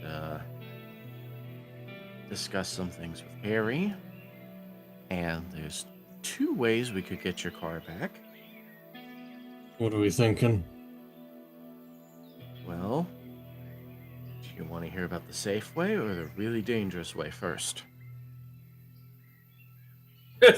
John slowly looks to Richard. I don't particularly know why you're giving me a choice on that one. Let's go with the safe way first. Okay. Safe way is we walk, which we can get about 50 miles, 100 miles, normal speed. I mean, we could probably push ourselves and maybe get there in a day, but I'm not going to sugarcoat it. That's going to suck a whole lot. Yeah, let's not wear ourselves out, especially if we're gonna have to be keeping an eye on things around us anyways. Okay. So what's a really dangerous way? Well, I been double checking this map against a few other state maps I found laying around, plus a few water causeways, and there is technically a very thin line of connecting water from this end of the state to the other end of the state. Oh. And we have the boat engine.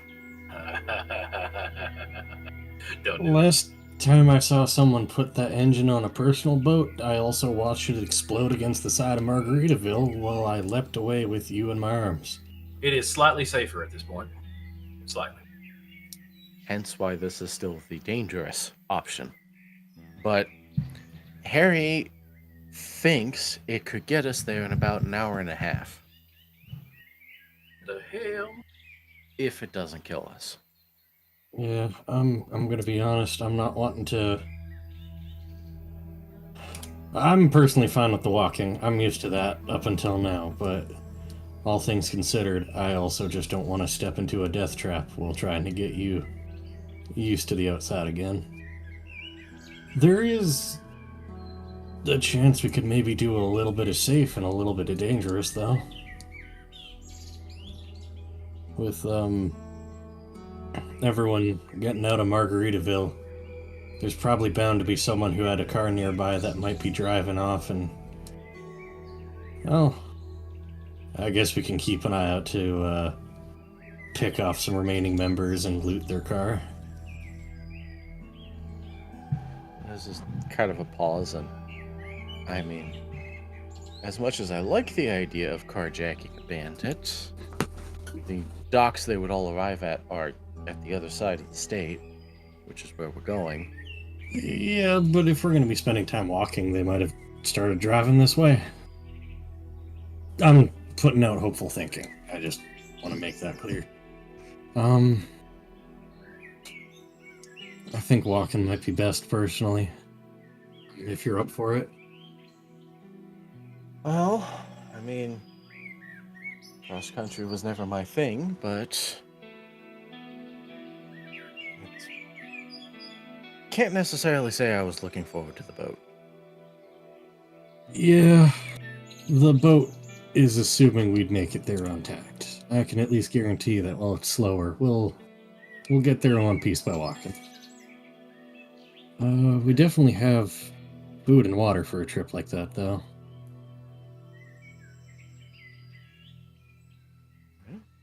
And at this point, Richard, I will remind you there are specific rules on travel time now. Yes, I'm pulling up my shared notes right now, and it's being very laggy. And Google says it'd take about 60 hours of walking. Hell yeah, let's go. That's Or hours of Richard jumping. We're just gonna do we're gonna Yoda it. I'll piggyback her on the way there. It's under house rules, right? Yes. House rules travel in downtime. Travel and downtime. Here we are.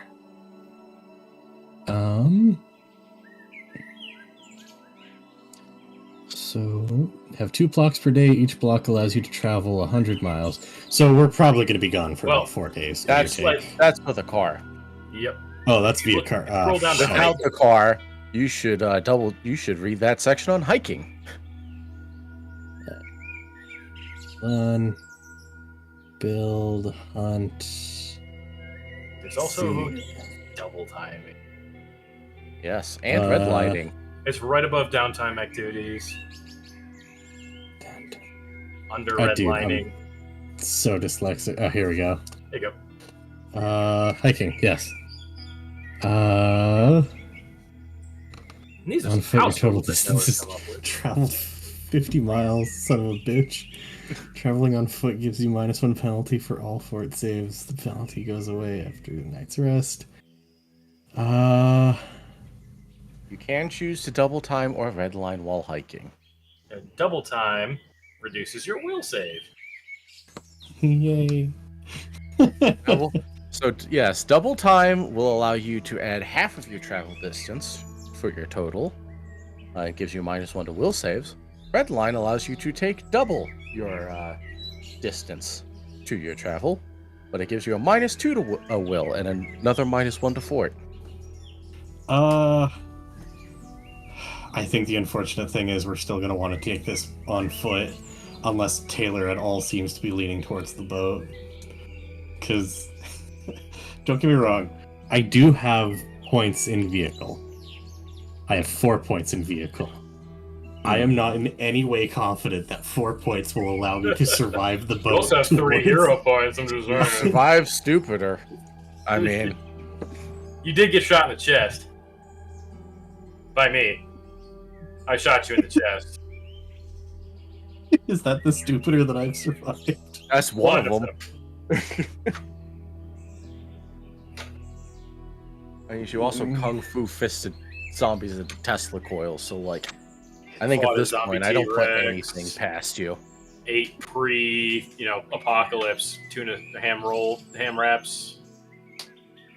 Richard, once again, seems to furrow his brow, really looking at this map and really considering how long it's going to be.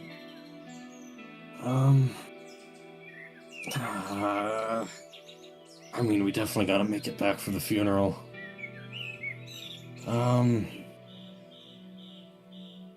Taylor, did you have any experience with boat stuff while you were out on Margaritaville, or mostly just on foot? I mean, more experience with boats than cross-country hiking, that's for sure.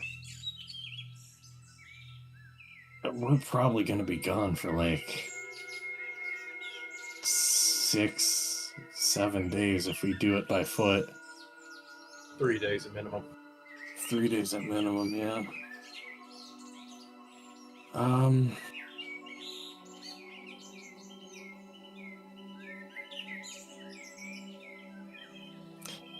Here's the other question.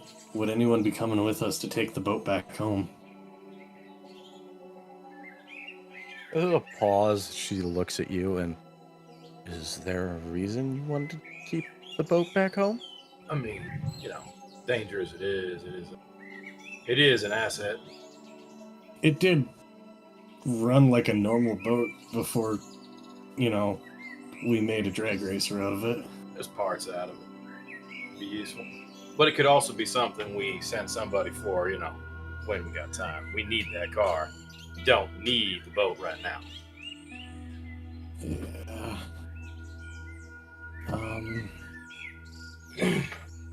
You know what, Taylor? I'm gonna leave this one up to you. Load or walk and take your pick. As the eyebrow raise goes a little bit higher, and you forget the whole haven't been part of the wasteland since the panic days. Fair enough. On foot it is then. Well, lead the way then, I guess. Well, yeah. Before you go, I got a gift for you, Taylor. Okay. Is it an IOU one pistol whip card? As he shakes. No. As he nods slowly, puts his hands on his hips. He never put on the zoot suit now, did he?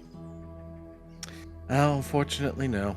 As John leaps onto Richard, grapples him, and shapeshifts into a zoot suit.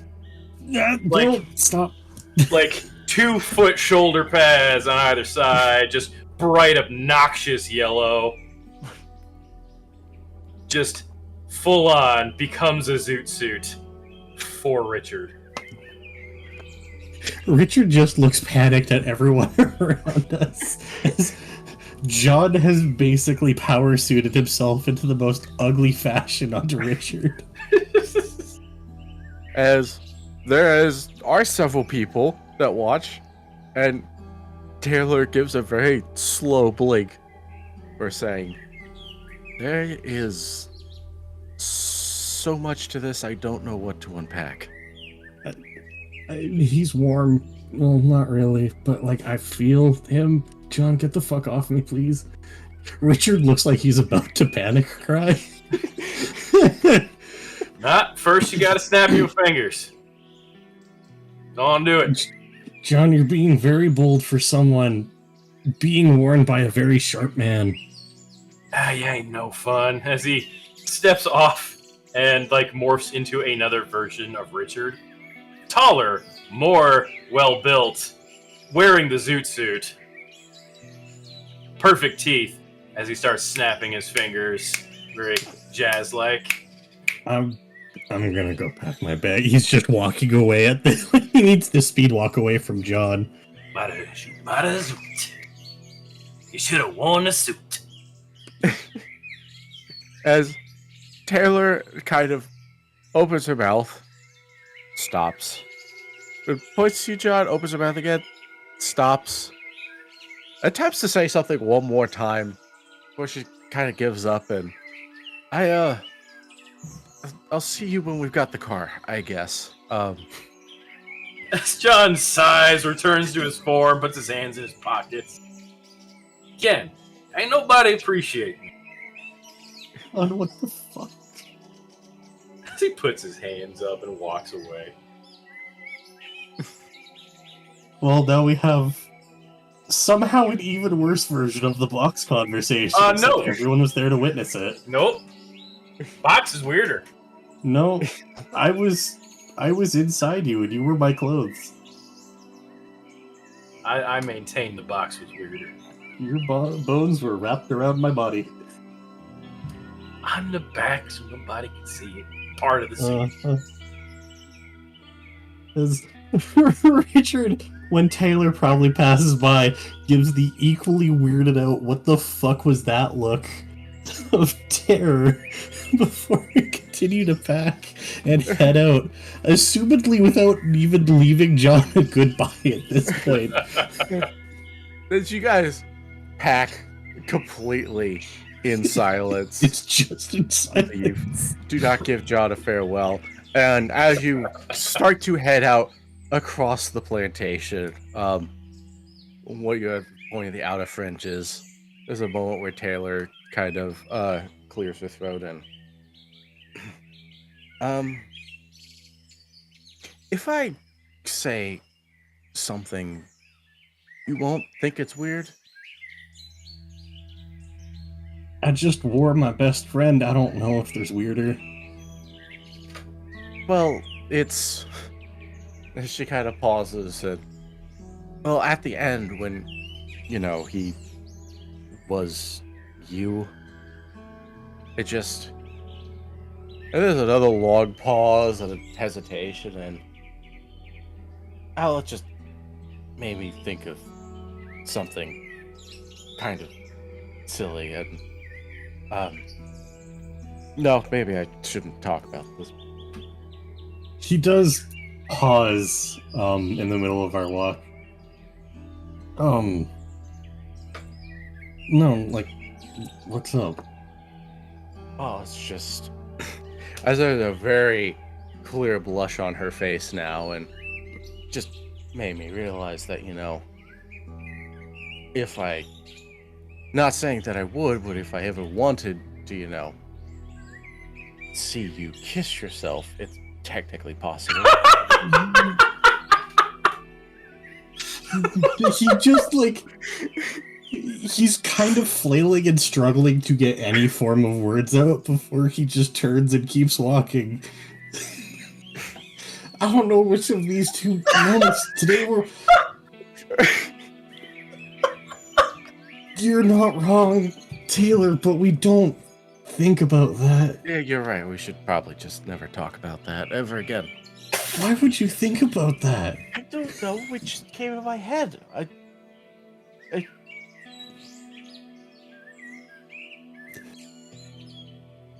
He just shakes his head incredulously. He's not upset at her in any way, but he's just why? Now that's in his head. John pops his head in. Hey, you guys seen chicken feed for pak choy? No, we're far gone. We've already left the plantation without a hello or goodbye to you. I'm joking. But we'll start our journey heading out to the wasteland, away from the idea that Richard can kiss himself. Oh my god. At least she appreciates the idea of Richard kissing. No, Just wish it was in a different way. No, if I was a GM, I'd give you a hero point.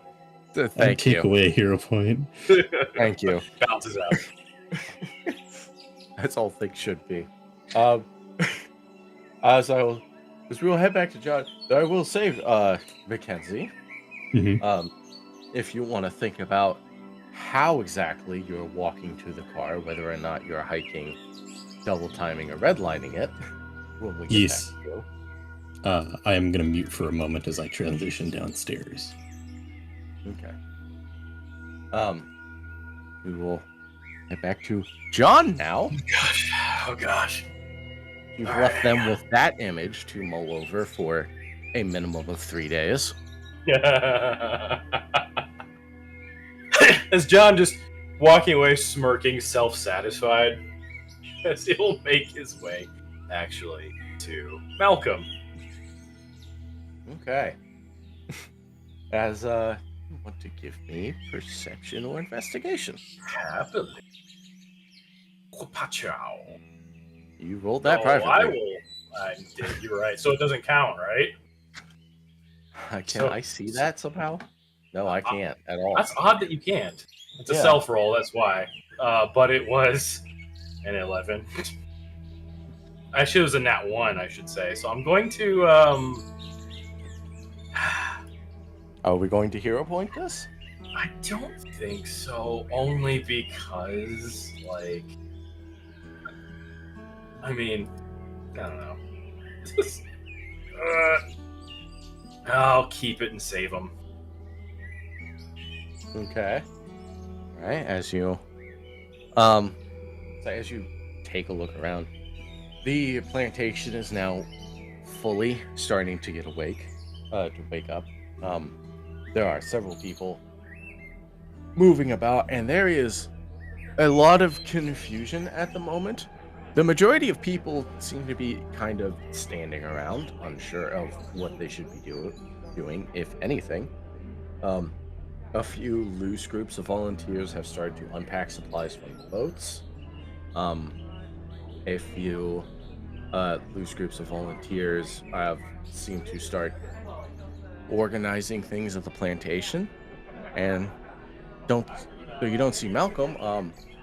You do see Sid kind of on the porch, standing guard with a assault rifle, and you also see Rena once again collecting people and moving them about, but no Malcolm at the moment.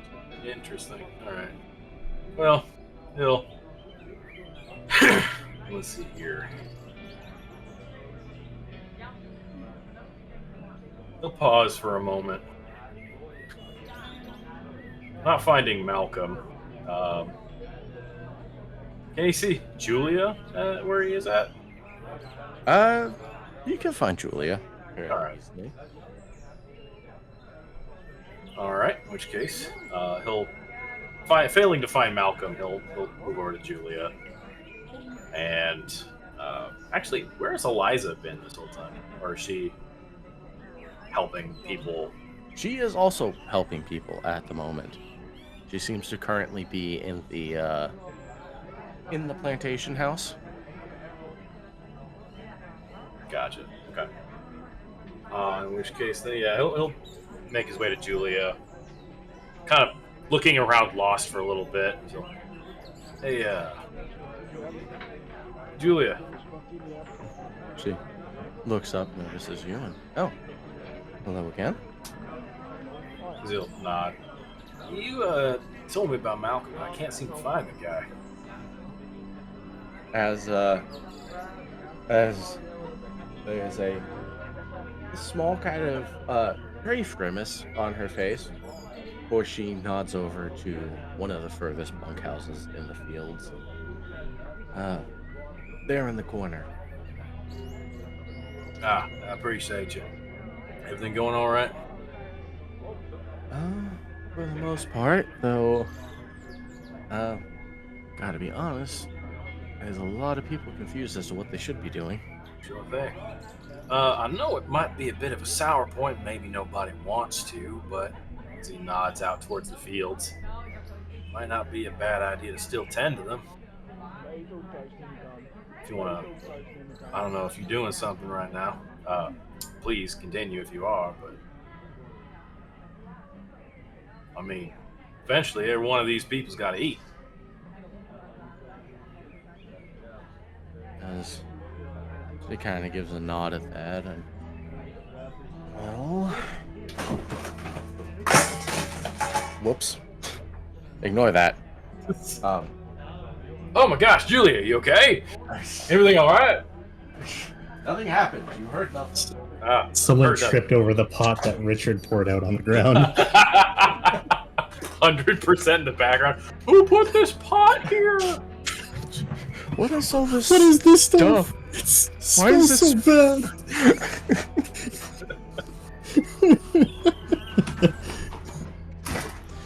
But no, she turns to you and, you have any idea how many are staying? He shrugs. No, but we got a whole lot of people out there. Well, like you said, looking confused. Like they're not doing nothing. And do you have any idea what we should be planting? As he pauses, sighs, and sags his shoulders. No, I got a feeling maybe somebody here might have been a farmer at some point or a gardener. But potatoes is always good, and I mean, hell, that's the whole thing that got the Irish through a whole lot. And the English. She nods. I mean, I'm sorry. True. It's well, I mean, I'm not saying this is a bad thing because it certainly isn't a bad thing. It's pretty far from being a bad thing, but the one man who really knew the agriculture and which plants went in which soil is yeah. Yeah, fair enough. Sleeping with the gators.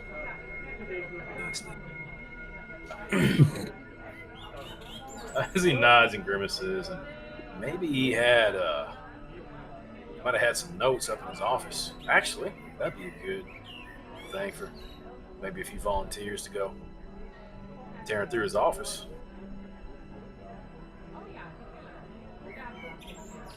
Maybe I'll go grab a few, unless you think you could. This is a long pause.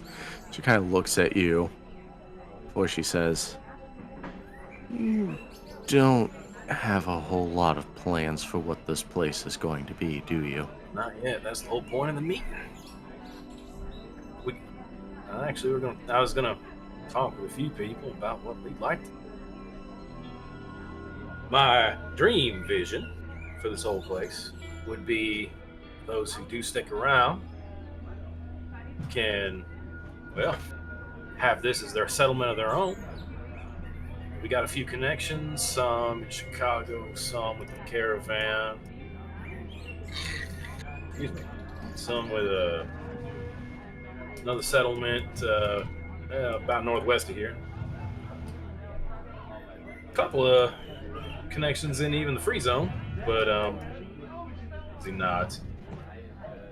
We could get armed security. We could get arms. We could get trade routes open. This farm could feed a whole lot of people throughout the whole wasteland. But yeah, as John will continues, if that's the case, then this would be another secure place that everyone's going to be invested in the safety of. Everyone's still living, of course, that is. As for the organization of it, I'm kind of looking for somebody to run the thing. And you have any candidates? Only one right now as he looks at her meaningfully. There's a long pause as that kind of sinks in, and any particular reason you think this candidate is qualified? Well, she don't have to be qualified forever. After a while, if she finds somebody better, maybe she could give it up to them. But what she's got going for her right now is that she is the middle ground between those who have been here way too long, those who were lucky enough to only be here for a little bit. She is internal, so it's not like somebody that they don't know is new management. To the young ones, she's, well, someone who helped onboard them, if you will. To the old ones, kind of a view of what things could be, what things used to be like, if that makes any sense. Well, some yes, some no. I have to think about it. Yeah, absolutely. Now, that said, unless you have any other candidates, I'm gonna go talk to Malcolm and see what he thinks.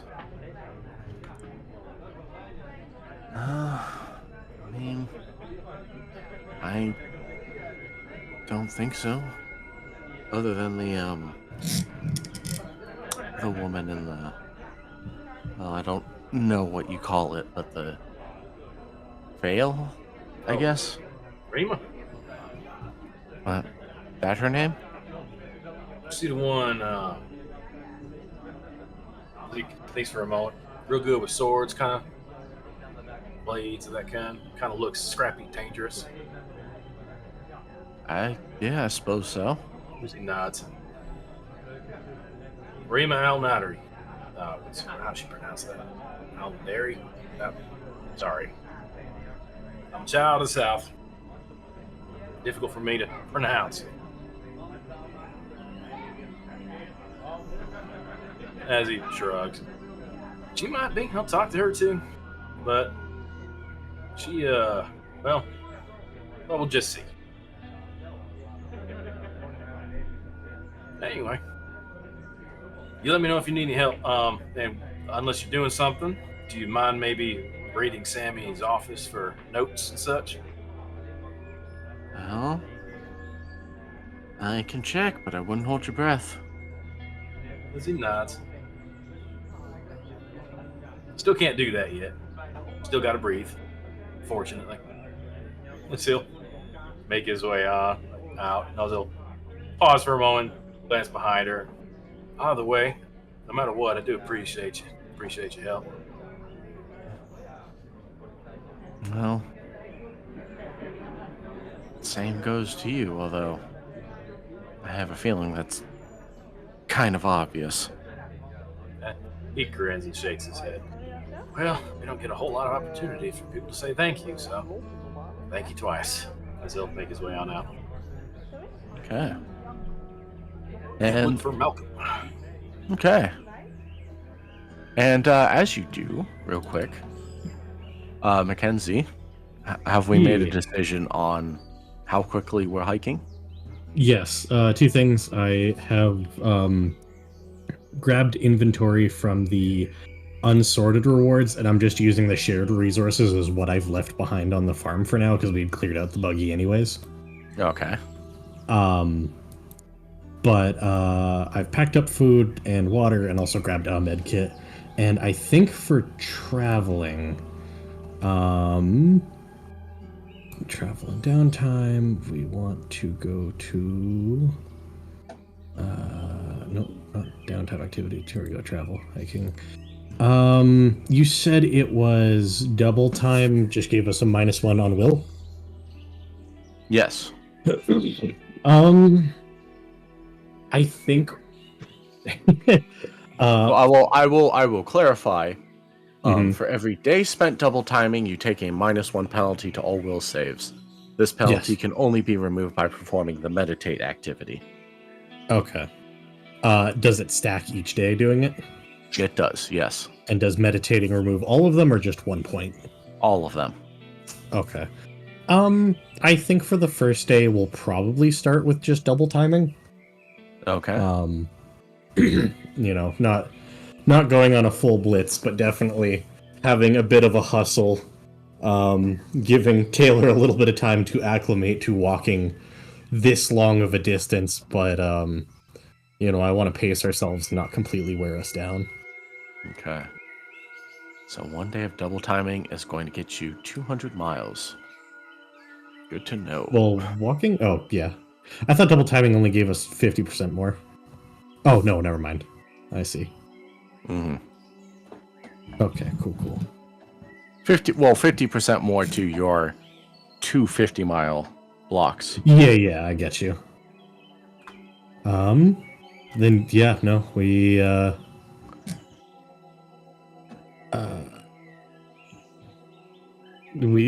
start off with a jog. Probably partway through the day, Richard will maybe a little showing off on the fact that he was in fact a track kid, running back or kind of power walking backwards. How are you holding up? As can I get insight off of you? Yeah, absolutely. I turn to face the gun.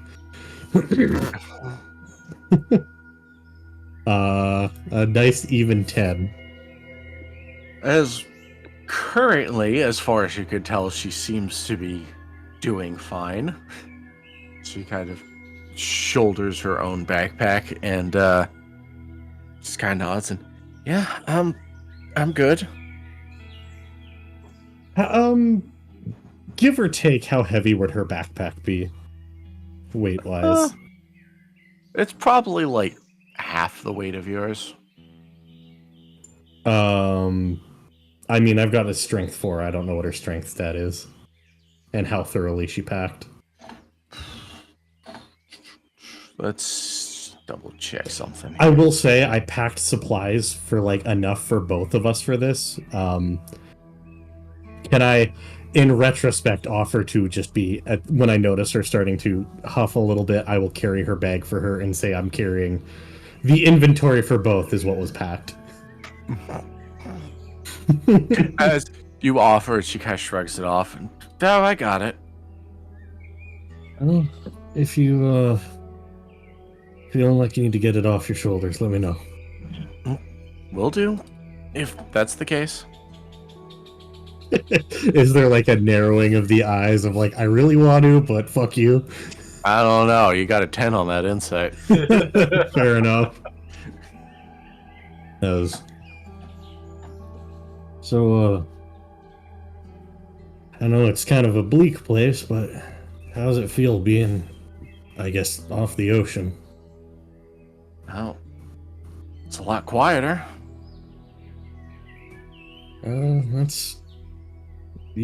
That's kind of what I was saying before. Occasionally there's a bird or maybe a deer if we're lucky, but you doing okay with that? Like, not being there. Not being at Margaritaville? Yeah, like he's very clearly trying to segue away from the, hey, how are you enjoying the fucking treacherous hike of bullshit? I mean, definitely not mourning the lack of cocktails, if that's what you're asking. Yeah, I don't know. I think after this morning, what happened, I could probably have used a drink. There's a pause for a moment. So, how often has the thought of me and kissing come up since we met? Well, not often because of the, as she vaguely gestures at your bandana. Nods his head to that, not really seeming affected by the gesture of my appearance. Fair enough. Don't really have a lot of lip left to kiss with, huh?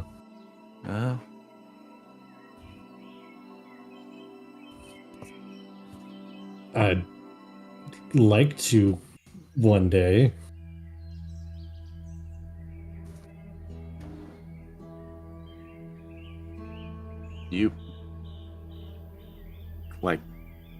I'd have to clarify, you and me, not... Yes, no, not me and me, or me and John, specifically you. Well, to be fair, you did start this off very clearly. If the keeps on giving. Fuck figuring out about the hanging judge. I gotta figure out how to deal with John being in my life. Priority. He does just seem to shake his head a little at having to clarify he does not in fact want to kiss John.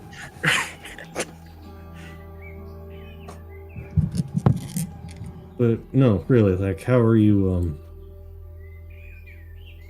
holding up now that you've slept on things? I know it's a really big jump. I don't know. I mean,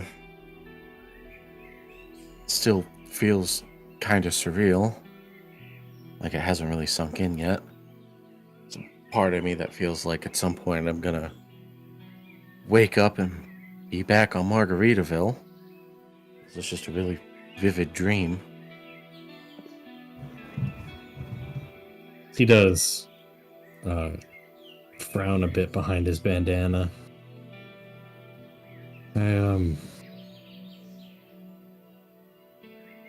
Honestly, I kind of feel the same way as in, I guess, the reverse.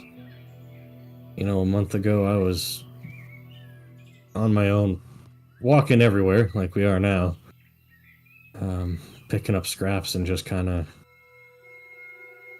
surviving, I guess. I didn't really have friends before I met John. Well, I did before everything went to shit, but then after that,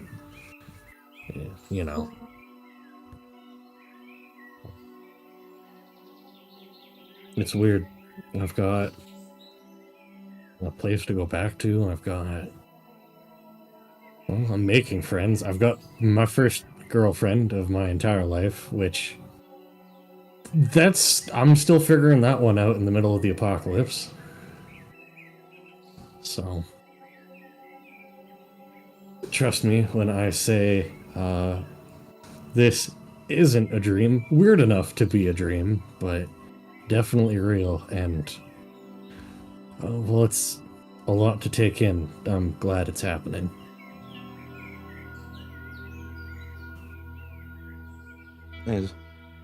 She gives a nod, and at the moment where things settle into a semi-awkward quiet, before she asks,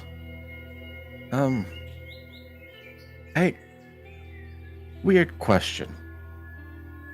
And, I guess you don't have to answer if you don't want to, but can you talk to them? To the zombies? Yeah. Not outside of the ones that I guess can talk. I mean, like you heard last night, I tried with the ones at the fence and something spoke through them, but they don't speak. No, honestly, I'm thankful that I can't. I'm not in the loop with it. For out of character, Richard has for very brief moments heard snippets of their thoughts while he was raging, but he doesn't need to know that part. Why do you ask? Are you hoping I can tell him to fuck off next time we see him? Well, I mean, that or... There's a pause, and... I mean... Not gonna lie, if you could, it'd be kind of useful. Yeah. Tulsa kind of could. He'd yell at them until they went away. Or just killed them. He was weird. Yeah. Yelled at them until they went away. Yeah, he had this thing where he could, thinks on it for a moment, looking upward. And not control them. It was like an animal thing where he was the big, scary pack creature, and well, once again, I didn't understand it if there were words, but he basically would scream at them until they kind of backed down. He could kind of boss them around a little bit too, but only by so much. You ever tried that?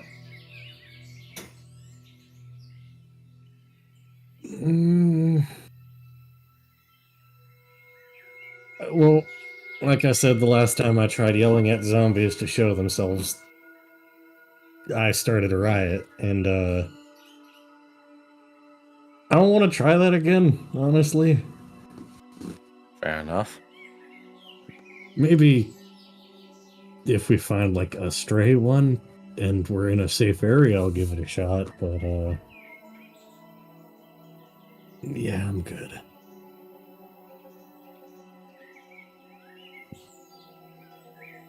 As he does think for a moment. What do you think they'd say if you could talk to them?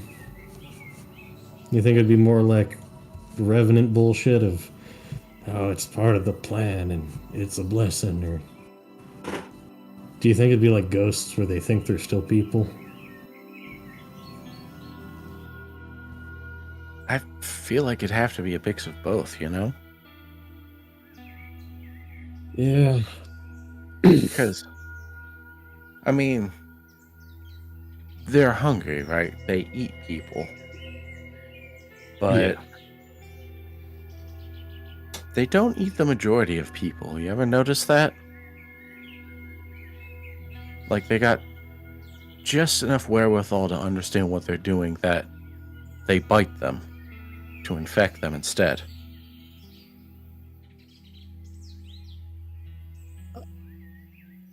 I'm trying to think of like if that is even something Richard would really have noticed in the grand scheme of his fuck you zombies quest. I mean, yeah, I don't know. I've never really thought about that. In all fairness, every time I encountered one, my first thought was either to dash its head in or run.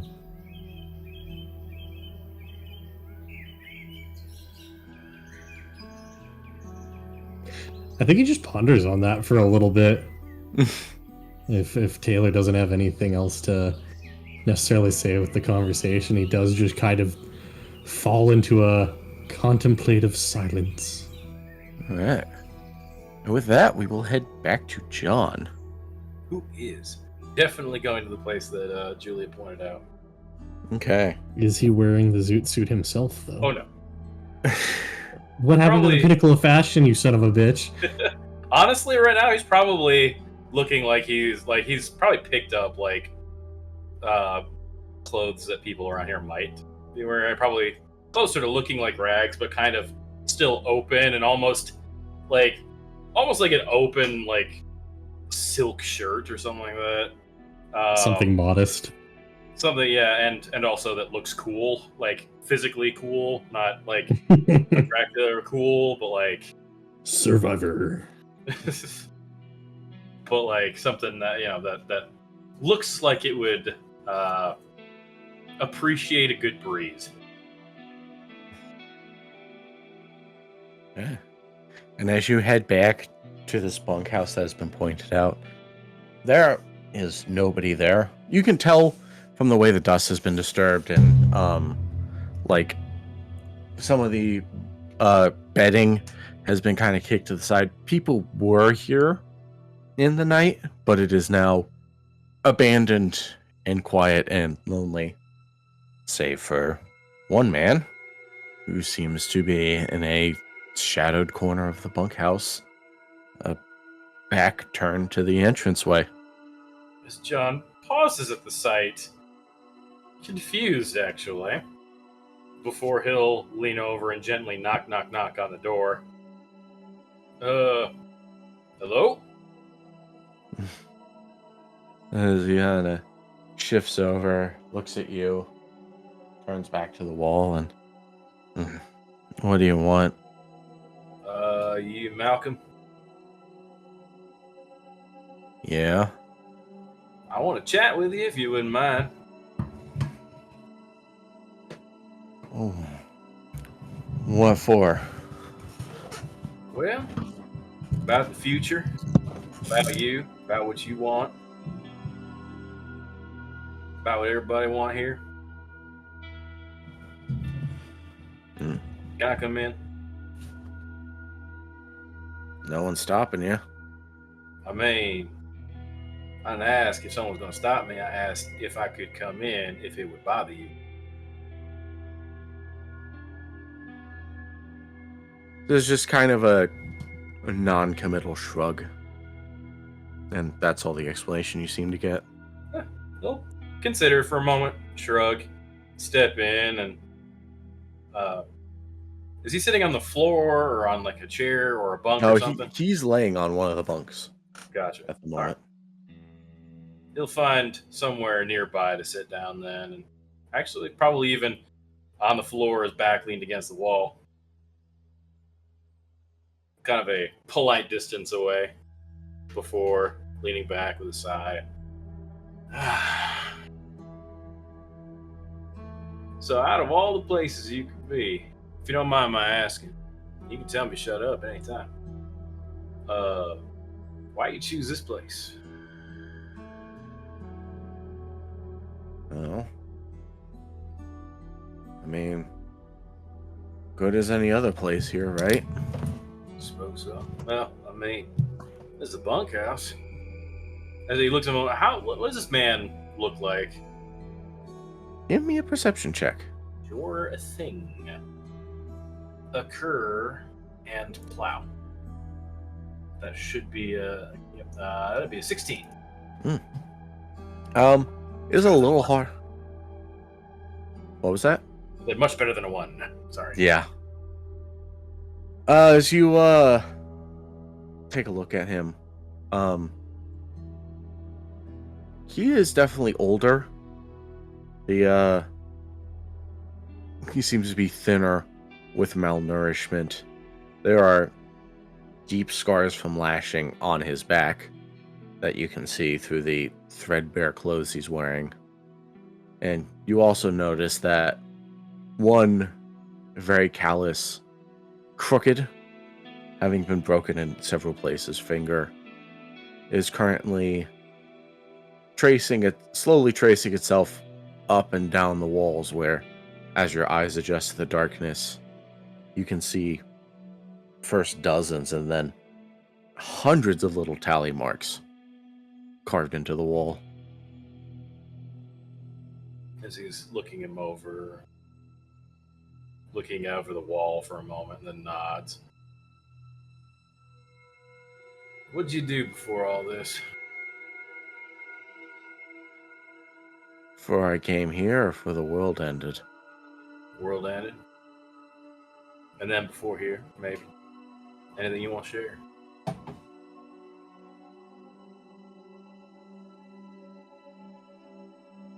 sorry. Oh, I see.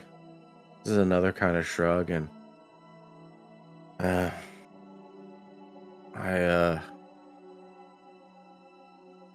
nothing important. Tell you that much. It's kind of waits for anything more, and if he doesn't say anything more, he'll continue. I was a con man and a thief. I actually did time in prison. Not much. It was kind of like it was a light sentence. I had a couple connections I applied and got it thrown down a little bit. Actually, quite a lot of bit. I got let out. Good behavior. Which is kind of, I feel it's a little on the nose, Con man gets let out for good behavior. Of course he's going to be on good behavior. He wants to get out.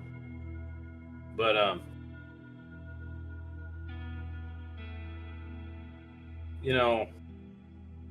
there's a stark difference. You could tell who'd been in place way too long. They didn't know what life was like anymore.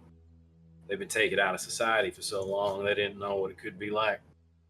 And it wasn't comfortable because, they didn't, they missed decades. And you know how quick the world changed in a decade, from the 90s to 2000s. Whole world didn't look familiar. So this is the part where you tell me you relate to me. No, I don't. You understand what I'm going through? Hell no. I don't know a damn thing what you've been going through. I just told you. I was only in prison for a year. Or less, actually. Time gets fuzzy for me. But I am saying, I think you've been here way too long. And I think maybe, and you can tell me I'm wrong. I'd love for you to tell me I'm wrong. I think the future is scary for you. I think you might be thinking that, management might change and it ain't gonna change much for you or anybody else. You could be doing the same thing. Am I wrong?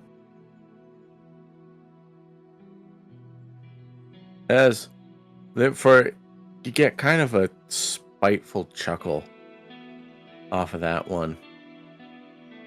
For pauses, taps a finger against this tally mark he's been tracing, and oh no, I get it. Boss is dead. Bright shiny future out there. And things are gonna change for everyone out there. But doesn't change anything for them. Oh. Used to know all their names.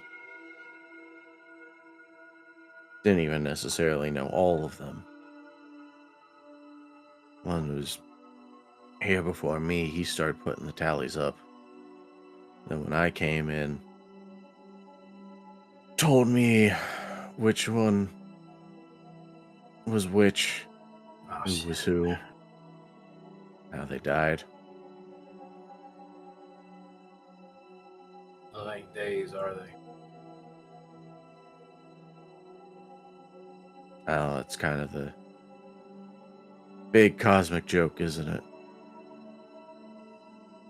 I can't remember any of them. And only reason I'm here and you're talking to me and not one of these guys, or even the only reason why you're talking to me and not Sammy right now is because of one big crapshoot of the dice.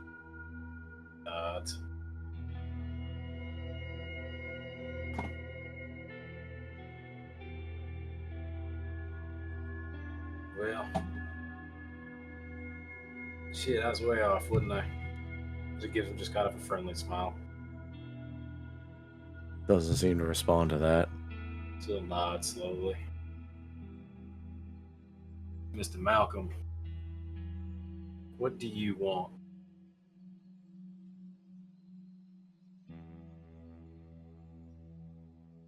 I know that's a small question, that's a big question. But I'll be honest, I'm here because you're the oldest person here, rather. You're the person who's been here the longest.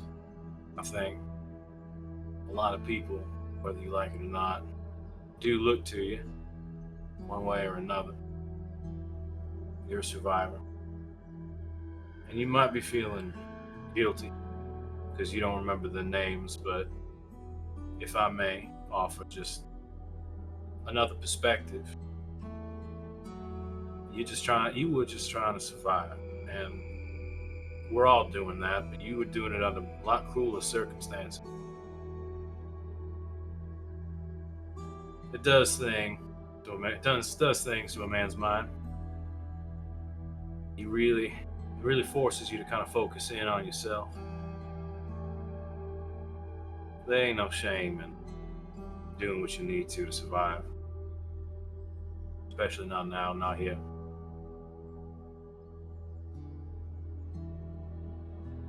As he lifts up a finger and points to the wall. That is a big ask for you to carry that much. And yes, every one of those marks is a human life. Every one of them has a story and a name, aspirations, dreams.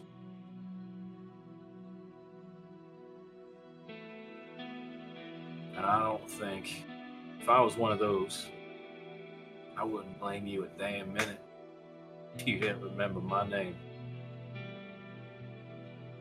I'd be happy. Then maybe things finally could change. And I want that to change for everybody here. And I meant what I said yesterday. I don't know if he was there.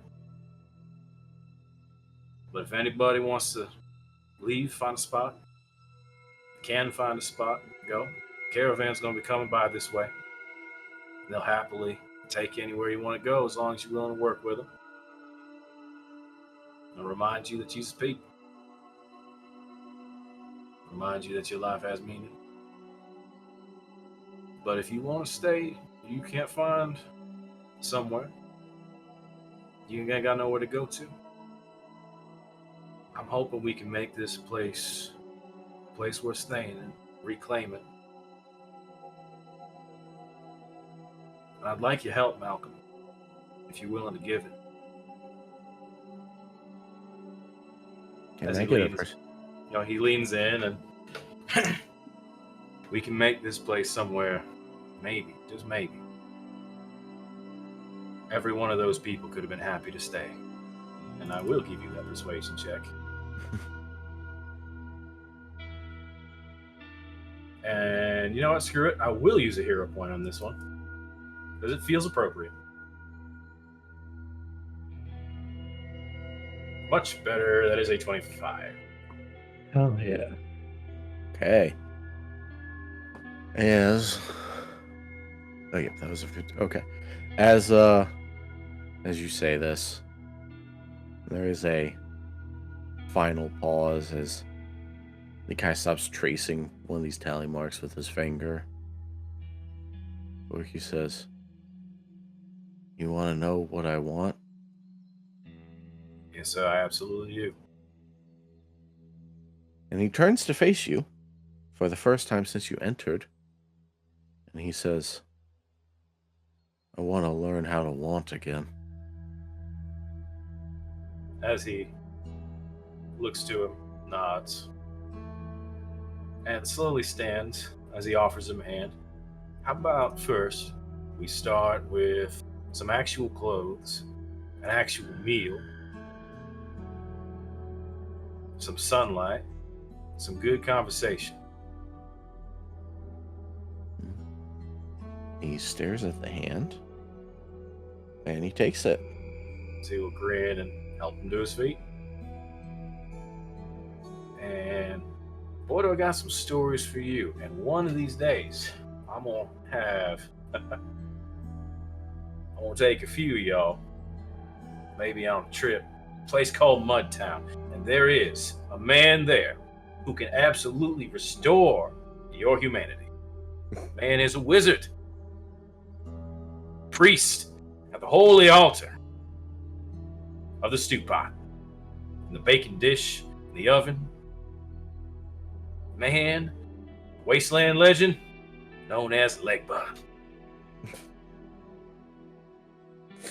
And on that note, I will ask you, John, since you're staying here, you have 2 downtime activities you can do. So pull those up real quick to remind myself. I once more enjoy the irony of the man who is dead is teaching a person to live. Malcolm, I'm going to teach you how to live.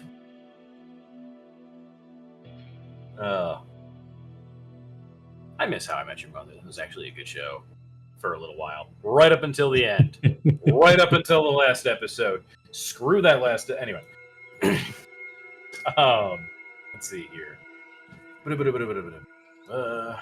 Didn't we have some farmhouse-specific downtime activities? Might have. There are a few. You may build if you wish. That is true. We do have junk.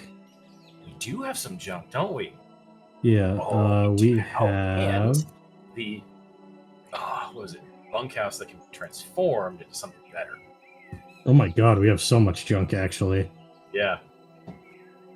Almost as if the DM expected you to spend it. I mean, we've already seen that there's an overcrowding issue of there's not enough room for people to sleep in rooms. I think absolutely the first order of business is to turn the bunkhouse into cabins. Yeah. Or rather, make a new cabin, possibly. Because, I believe it's you make new cabins. Yeah. What was the difference? You could use poor quality junk in higher amounts, correct? Like poor junk quality. It's not higher amounts. Poor quality junk is just more common, so you're more likely to find it.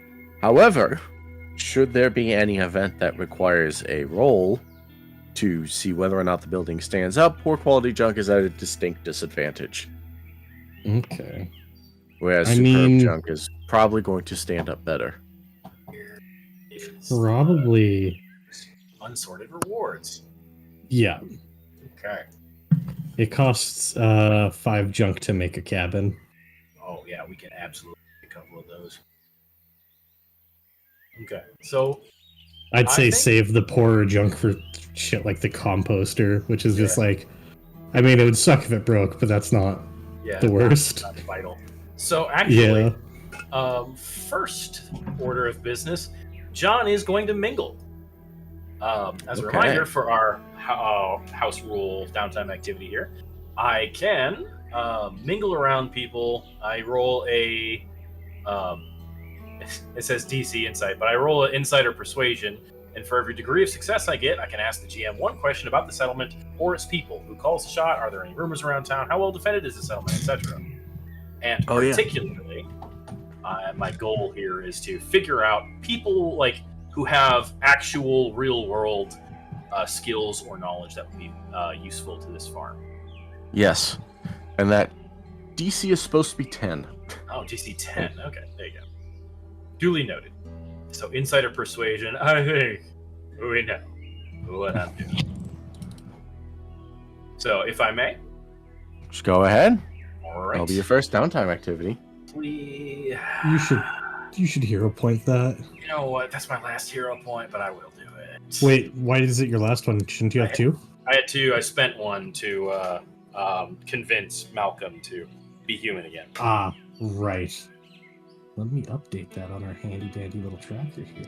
Well, you might as well go ahead and put me down to 0, because I will use 0 points. Yeah. I want to know. Can you show me? I want to know about these people at the farm. Well, that's a 25 after you're using the hero point. Just barely. Come on. Oh, wait, no, not just barely. Never mind. Yeah. That does get you 4 questions. Wonderful. Okay. So the first question, and you can tell me about the scope of these questions here, but the first question I have is how, do we have anybody with actual real world farming or gardening knowledge? And how many? Who's wanting to stay? That'd be a follow-up question. We have about 200 people here, right? 500. 500. 500. Oh. Yeah, we saved a lot. Okay. Oops. As people on the ship, and then also people at the farm. Yeah. Yeah. In total, we have about 500 souls we rescued. Yep.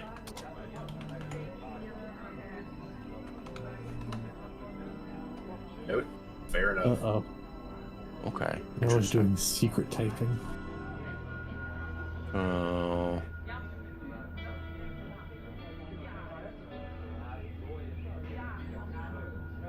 Okay.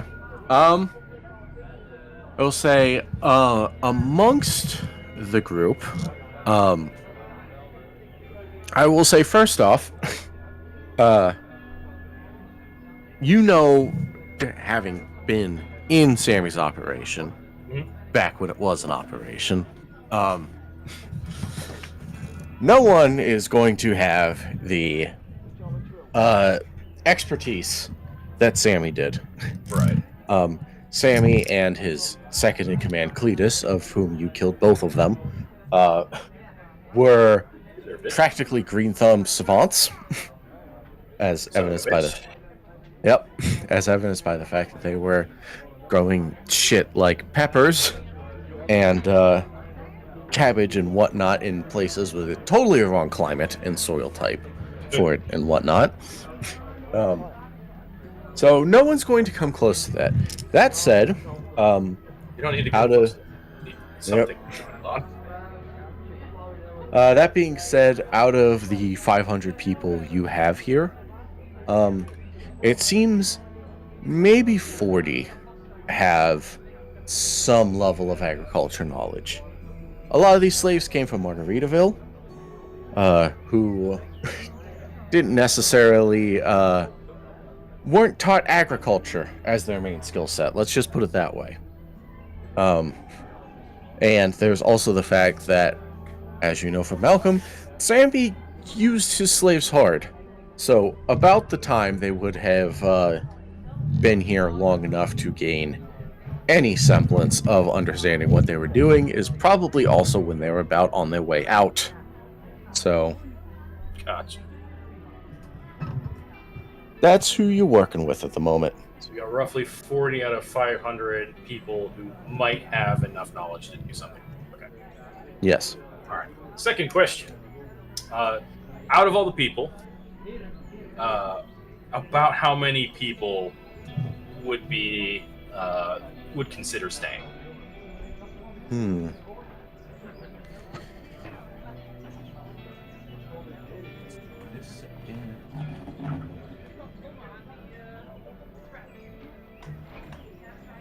Oh, we saw that. Because I didn't do it as a command.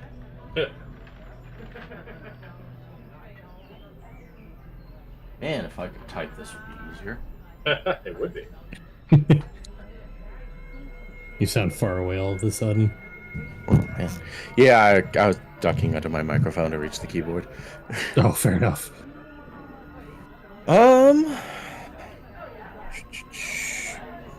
Which would make that... We'll say, out of the current group you have,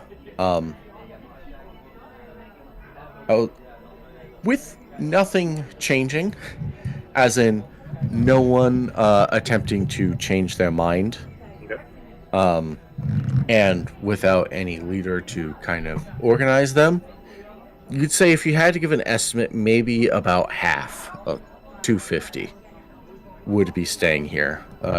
Chief among their concerns, there is definitely not enough room for everybody.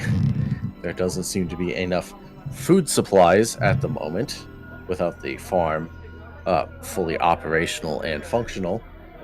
And honestly, that's kind of it, because most of these people don't seem to have really any hopes of anything waiting out there in the wasteland for him. So, All right. Well, all things considered, you're probably going to still have a couple of extra downtime days as Richard retrieves the vehicle. Oh yeah. Let's see here then. Okay, so third question. Let's see here.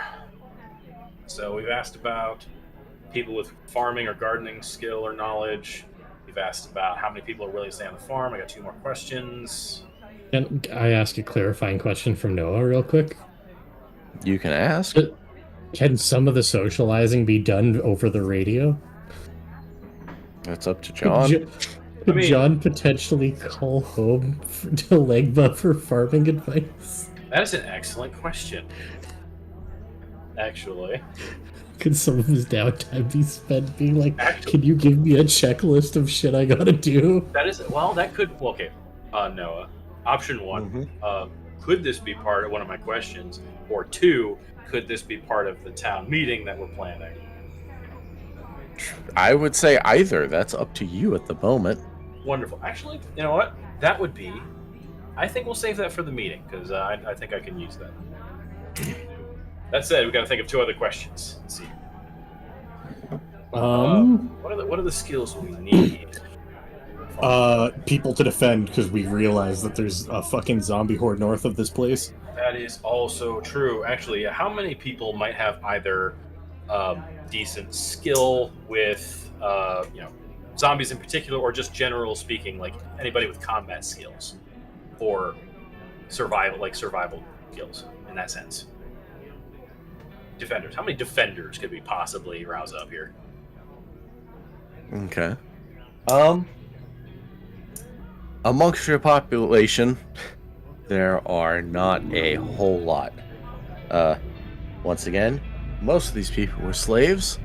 Most of these people seem to have been kept fairly far away from weapons and any chance to learn self-defense skills. That being said, People with prior knowledge before they get. yeah, if you had to give a guess, maybe 1%, maybe 5 people could be outfitted incompetently, turned into guards. You can tell that Rima definitely seems to be deadly. Not that that's not that that's really a revelation. You're right. We're well aware. I will say, from mingling in the crowd, you also get the sense that, out of Georgie's crew, Sid seems to be rather combat capable. Though you also get the sense that he's not planning on sticking around, though you're not sure why at the moment. Fair enough.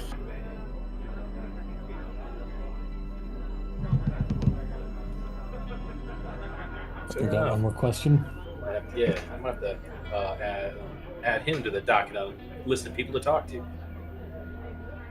All right. Last question about the settlement, about its people. Out of curiosity, Noah, the unsorted supplies table doesn't have any gun stuff on it, yeah? Unsorted supplies. Oh, you mean yeah. Party supplies, unsorted rewards. Yeah, unsorted rewards, sorry. Not unless you count Taylor's gun. Well, because we killed 4 guards. Oh, no, we killed more than just 4 guards. We killed a lot of guards on the ship. Would we have a rough idea of how many guns we would have had on the boat? Because Taylor and Richard did, in fact, kill, in total, at least 8 people, and then 4 others on the deck when we fought Duck Tuckum. We'll say there's enough to competently arm 5 people. Okay, fair enough. Yeah, it works for me. I have a possible question. You could ask about particular hazards around here. Yes. outside of zombies, yes, that's probably a good idea. Be it weather, gators, raiders, anything that the raiders. Gator. Oh no! Don't put that in the world. Don't put that in Noah's head. We had dog. I don't need gator. No, if I see a zombie with a gator head, I'm coming to Cincinnati. Yeah? Way to dox our DM. That's right, I'm the only one living in Cincinnati. Yes. The city's empty other than me. Hazards are a good one. I think the other worthwhile question would probably be what would be the most likely to make more people stick around? Because we know like the food and housing is like the prior issue, but are there any other things that people like? Was there one of the two that people are more hard leaning towards? That's an excellent question. But is it more valuable than learning about potential hazards around them? It would. There's nothing to say you can't do another ask around after, but right now the pressing thing is that you do have a town meeting coming up where you are going to sway the others, so having a plan for resources might be more pressing. Actually, that is true, yeah. So, I guess the question then would be, what, like, generally speaking, what do people want? Yeah, what resource would keep more people around here? Yeah. What would outside make people, of hope? Yeah. What would possibly make people more people consider staying here? Well, guess what? Already answered that. You've got a fun double-edged sword here. Okay. You can tell by talking to people that space and comfortable accommodations is definitely on the forefront of everyone's mind. These slaves are not used to having privacy. Well, these former slaves are not used to having privacy or the comfortable accommodations.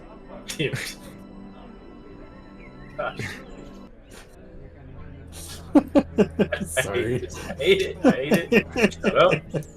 I feel like that's what Richard tried to spitball the other day. Like, we're not calling them that. No. We're calling them by their fucking names. Anyway. But yeah. They aren't used to having normal human accommodations. So, as you kind of talk, you can see that is a prospect that seems to be more exciting. However,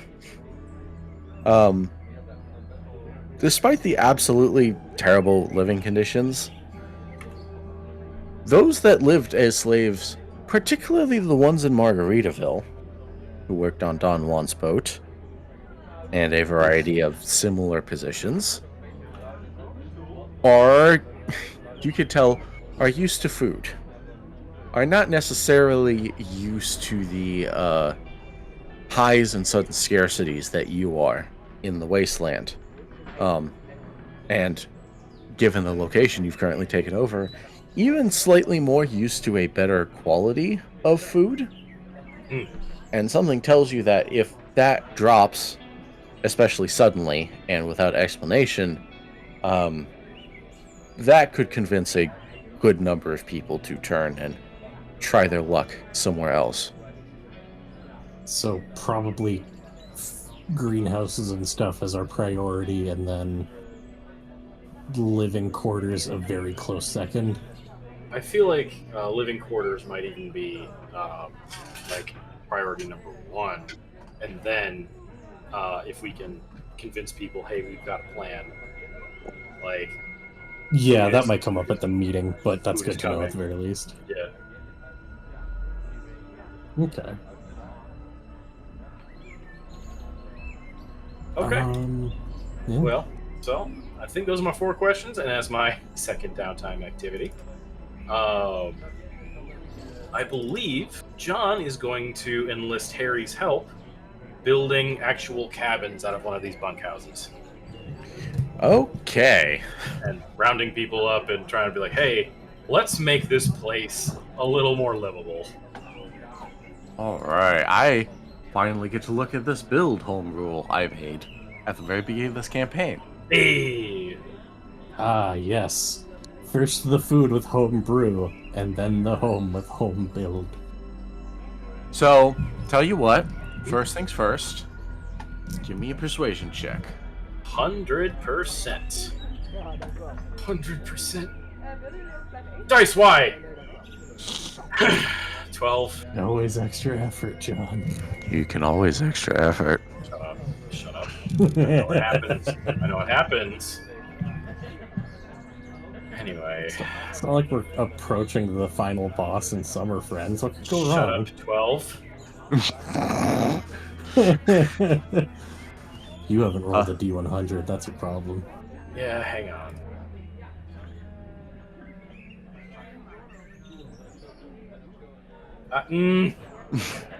This Oh, Cthulhu, that'd be bodes great. well. 12. Okay. Wait, hold on. Do I have the Actually, here's a question. John has. Did John eat superb food at the beginning of the day out of our unsorted resources? Joy? No, not bok choy. We literally have a fuckload of food we can technically dip into. That would You kind of haven't be eaten for the day. retroactive. No, That would be- he hasn't eaten for the day. Would he be able to do that while he was if you want to go socializing? ahead and Mark spend off. your food and drink, I'll let you take a hero point All right, I for the will superb food. remove it from the unsorted rewards. Yeah. Take one average water and one superb food. Thank you, Noah, oh generous and kind game master. I was just sitting here thinking, it's like, we haven't actually used our resources for the day. John true. could have technically ate the superb food. Thank you. There we Wow. go. That's Wow. way better. That's also Right on the lowest edge. I could have rolled. But you know what? A 21 is still really good. I will Okay. take the 21 over the 12. So that would be. You think you've earned the 20 over the 12? Shut up. Why would So, you give this and try to take this away from me? Because I'm a bastard. Fuck you. do you want the good news or the bad news first? Oh, give me the bad news. So the bad news is a build check requires a stamina roll. Oh boy. That's the good news. The good news is that with your roll, you have convinced a large amount of people to assist. Yay! You have gotten you get a +3 just for involving Harry Yeah. because he is a handyman, and Gotcha. the large crowd of people you've gotten convinced to assist gives a +15 for a total of a +18 on this roll. Okay. That's When you good. say stamina, do you mean fortitude? No, I That's mean good. stamina. Stamina. And I will What? ask, what quality junk are we building this out of? Oh. Do it with average, probably. I'd say Actually, we've got some good. I'd say I think average. maybe. Yeah, either average. Yeah, I think let's do average for the housing, and then probably save the superb for the food related stuff. I mean, or, when we have somebody maybe with higher stamina than John leading Oh, this. fair enough. Oh, there is a stamina roll. Sorry, it's Yeah, been it's forever average. since we've I know, touched right? It's a base stat. base stats. Yeah. Yeah, the Mutants and Masterminds does nothing with stats, so I had to find ways to make them relevant. Yeah, Oh, they make my my other gosh. numbers go up, Noah. Oh, gosh. All right. So you said a +18 on this? Yeah, all right. Let's freaking If you go. hold control, you should be able to add an... Oh, never mind. There we go. Oh, is that how it works? It wasn't control, sorry. It might be... There's a Either button way. you can press to give you add a number to it. I'll check it later. Either way, 29. Okay, and you're building it out of average, Yes. and you're building a cabin. Yes. Okay. Then a 29 is enough Yay. to build it. As I'll you take it out of the unsorted rewards. as you gather up a bunch of these people. Good old-fashioned moderate. Yeah, pretty much. You talk to them. You tell them where to go. Harry gives some rather salient points about how exactly to nail this thing together if you want it to stay. And after a couple hours of working together, you have managed to raise up this large cabin. And it's actually looking fairly spiffy, all things considered. Yes. And we'll say at this point, having spent quite a bit of time mingling with people, having the conversations that you have, doing the cabin, it is getting close to evening. Do you have anything you were looking to do before you started up this meeting? Well, particularly I want to talk with both Eliza and Sid. Okay. All right. Not necessarily together, but individual. I'll say there are different parts of the plantation. Eliza's inside the plantation house. Sid is on the porch. Mm-hmm. Who would you like to talk to first? Let's go ahead and talk to Eliza first. Okay. As you head inside, you meet up with her again. She is not nearly as intimidating as she was in her old meeting. Gone is the very kind of over-the-top long blue dress, as well as the heavy set of platform boots that made her look quite a bit taller than she was. She just kind of seems to be a regular, kind of almost short woman now as you approach. And then she's kind of talking to several people. Currently has a ledger in front, is writing several things down. And John looks at his opponent. And as she sees you, she kind of motions you to wait for a moment, finishes up her conversation. His smile only seems to grow at that. Afterwards, kind of nods them off, and then approaches you and, John, hi. Can I help with something? Absolutely. Lima, as he opens his arms. You look good in civvies. She kind of scoffs and smiles and, thanks, it's far more comfortable this way, I can tell you that much. Can only imagine. As he shakes his head. I'm all ready for... It feels almost like it's been 6 months or so since we were at Margaritaville. I don't know why that particular number, but already forgetting your stage name as he waves it off. Anyway, how you doing? Which as he looks over towards the people she'd been talking to and nods that way. What was all that? Oh, well, I guess more keeping busy than anything, but old owners left a whole bunch of stuff behind.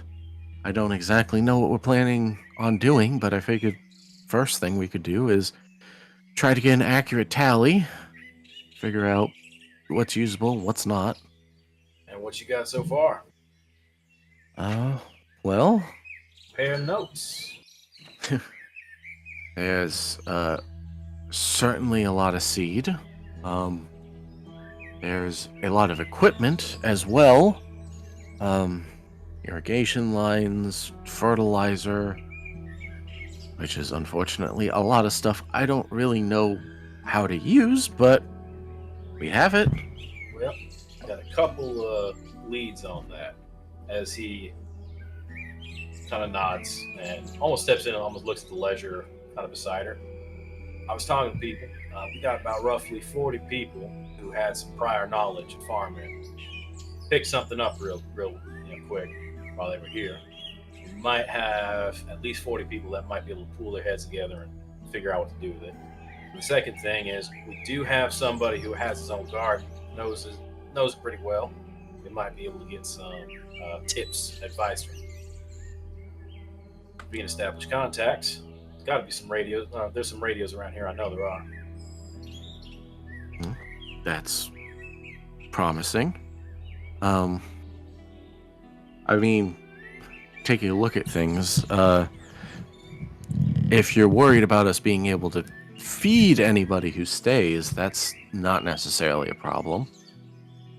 See, nods. Well, that, and hoping to make actual human food, not just gruel and stew and what have you. Probably be a good idea. There's plenty of people who foolishly might try to brave the wastes as opposed to keeping what they got here. Oh, as I could probably point you in the right direction and give you the names and such, but as he shakes, shrugs. I've just been doing my own diagnosis. Sorry, what else you got? Well,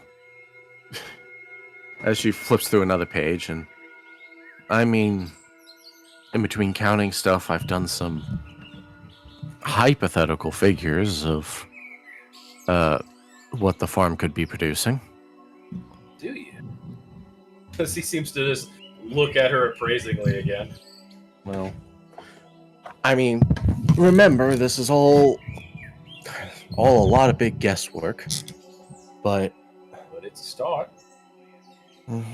And presuming we have half of everybody stays, so 250 people, and well, considering the caravan comes through about every 3 months, and also assuming we're focusing on just staple crops and not anything terribly fancy. Not yet.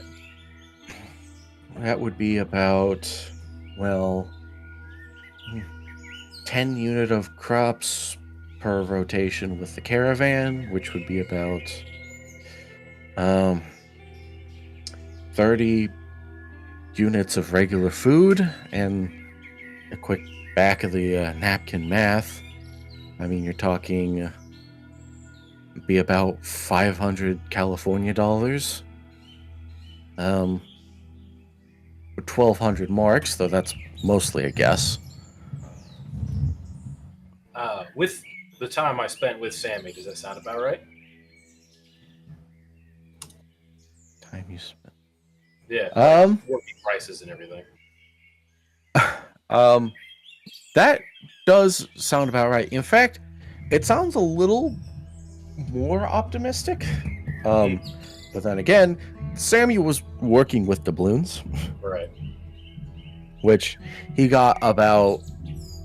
I mean, you guys know how far a doubloon goes in Margaritaville. Right. And he probably got about 12 doubloons a week. Gotcha. Still, he'll nod and share all that information with her. So I think maybe you might be a little on the optimistic side, so we tone those numbers down just a little bit. However, if we can get this place, fixed up and ready for a, actual volunteer workforce, we can make it happen. Yeah, that's... By the way, we just built a new cabin out there. Not going to house as many people as the bunkhouses, but it's going to be a hell of a lot more comfortable. Oh, you just casually did that, did you? Well, organized a workforce and got it going, but I think maybe it'll show people that we're serious about actually renovating this place. She nods. And it's kind of people's chief concern here as he looks over and considers, but we don't have nearly enough room for everybody to be comfortable here. Some people still sleeping outside. Hell, Richard slept on the roof. So kind of processes that for a moment before she turns to you. What exactly is your end game with this farm? I want it to be up and running so that not only can it be self-sustainable, it can also be another settlement, but it can also ship food out to other settlements. Okay, but I mean, that generates a profit, and that's not a bad thing. That's definitely a good thing. He nods. Where do you see that profit going? Well, more security for one thing. Talking to people, only about 5 people reliably know how to defend themselves in a situation. They could be good security forces, but that might need to be something we outsource. If we can, share some of that profit, maybe with Chicago, maybe with some places closer around here, actually hiring actual security forces. Well, I think you're being the optimistic one if you think we're going to get Skyway soldiers protecting this place. Do have inroads, and if we can possibly convince them that it's in everybody's interest, well, in their interests, the only other option is. As he pauses for a moment, shakes his head. Not a whole lot of other options, but why? What do you think maybe we could put that toward? I don't know. That's why I'm asking. As he nods, considers a moment. But security is definitely not a bad idea, but reliable mercenaries are harder to come by, and it is going to be harder now that quite a few former bandits will be mixed into that supply. That's fair. And that sounds like a fantastic character in a TV show. Anyway, as he'll nod. Just hire the bandits, John, obviously. Zeke considers and looks over the ledger and, hey, do you have any management experience? Well, I mean, only if you count getting my arm twisted into being the accountant and business manager for my local playhouse experience. Really? I'm just meeting all sorts of theater people, as he gives a sideways grin. Well, I seem to survive better in the apocalypse, I will admit. As he nods and kind of lets it fall into a silence for a little bit before he looks back to her. Right. I kind of got only a dream, but you seem to have, shall we say, drive? I don't know about that. Well, It's more just been I'm not really sure what else to do, so... but you did something. I got hundreds of people out there who kind of just idle around, waiting for a plan. You didn't wait. Well, being a member of Georgie's crew for a couple of years... Wait, hold on, sorry. This is Rima? No, this is Eliza you're talking to. Oh, cool. Wonderful. All right. That changes things. I thought it was Rima. No. No. Wonderful. Well, still talking with There's Eliza. been a miscommunication. There has been. That's still wonderful. And I'm still talking to Eliza, and I'm still down with this. This moves plans along. Just being a member of Georgie's crew, things get too calm for too long. You, start getting a little paranoid, I guess. Fantastic. I mean, sorry, that was Brian coming along. I said, I understand. Well, I appreciate this regardless. And, well, if you could help us, well, frankly, you're doing a whole lot of help. You just keep doing what you're doing and figure out what else we got. Maybe mine Sammy's office. I had a woman by the name of Julia. She was possibly going to come in and raid Sammy's office for any sort of information we could get, journals, documents, anything that might give us a clue as to how to run this place. Name rings a bell, but then again, I've met a lot of people in the last couple days. As he nods. But if you want to maybe touch base with her or whoever's in the office right now, if there is anybody, maybe you could help us find more documentation.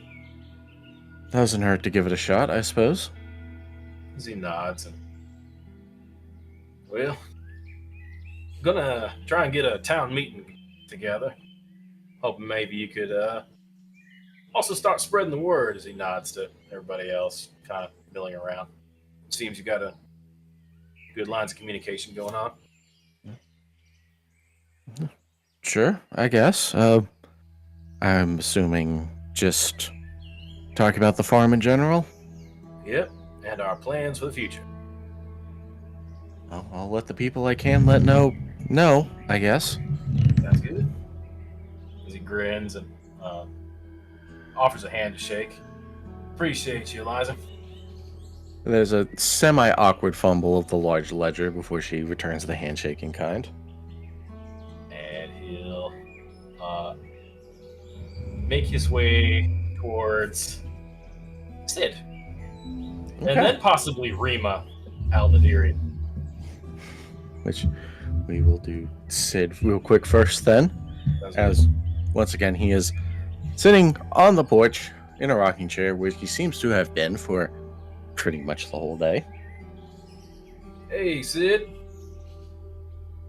He notices you, gives kind of a half nod, and then returns to looking back out at the distance where people are moving and milling about in equal measure. Any for your thought? Kind of shrugs and, I mean, honestly, not many of them. Kind of just waiting for George to get packed up and move on out of here. Going with him, I take it? Gives a nod. You, as he looks around the farm for a moment and looks back to him, you, got somewhere out there to be, or? Well, no, not particularly. Nods slowly and looks out to the farm again. Then, might I float an idea your way? And you can tell me what you think. I have a feeling I already know where this is going, but go on. Hey, fair enough. Pretty transparent. As he grins. People here sure could use another helping hand, maybe. Even not forever. But I'm gonna be honest with you, I got 5 people who might know their way around a weapon or two. Out of 500. Most of these people, he shakes his head. Now they're civvies.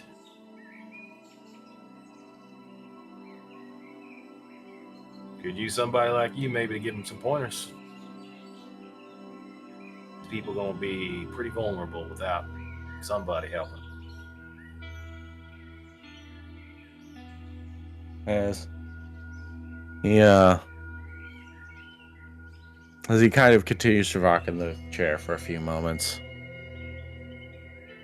before he sighs, and I don't want to come across as an asshole, but I gotta be honest, I'm not sure that's a strong enough reason to stay.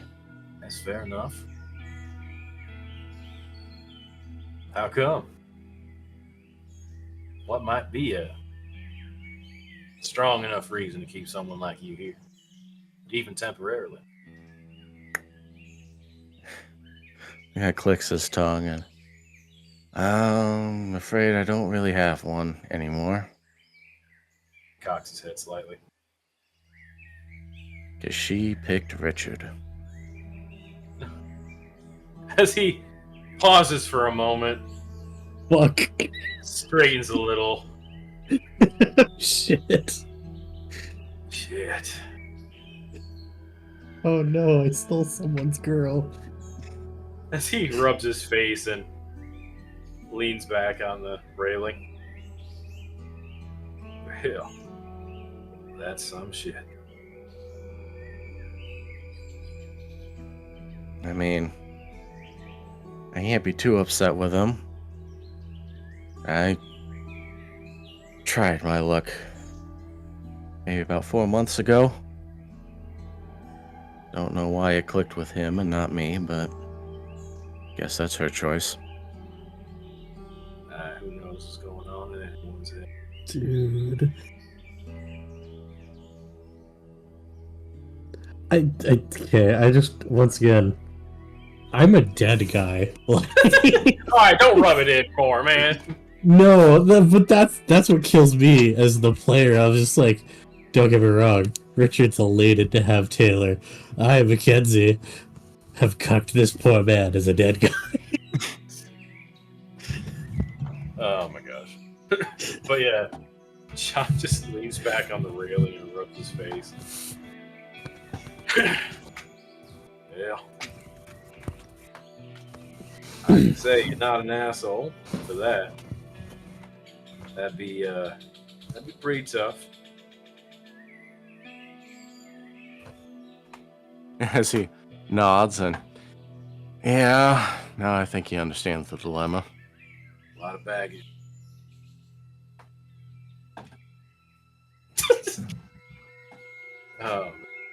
As he shakes his head, wouldn't help you at all to say that we're not planning on staying here, right? Would it?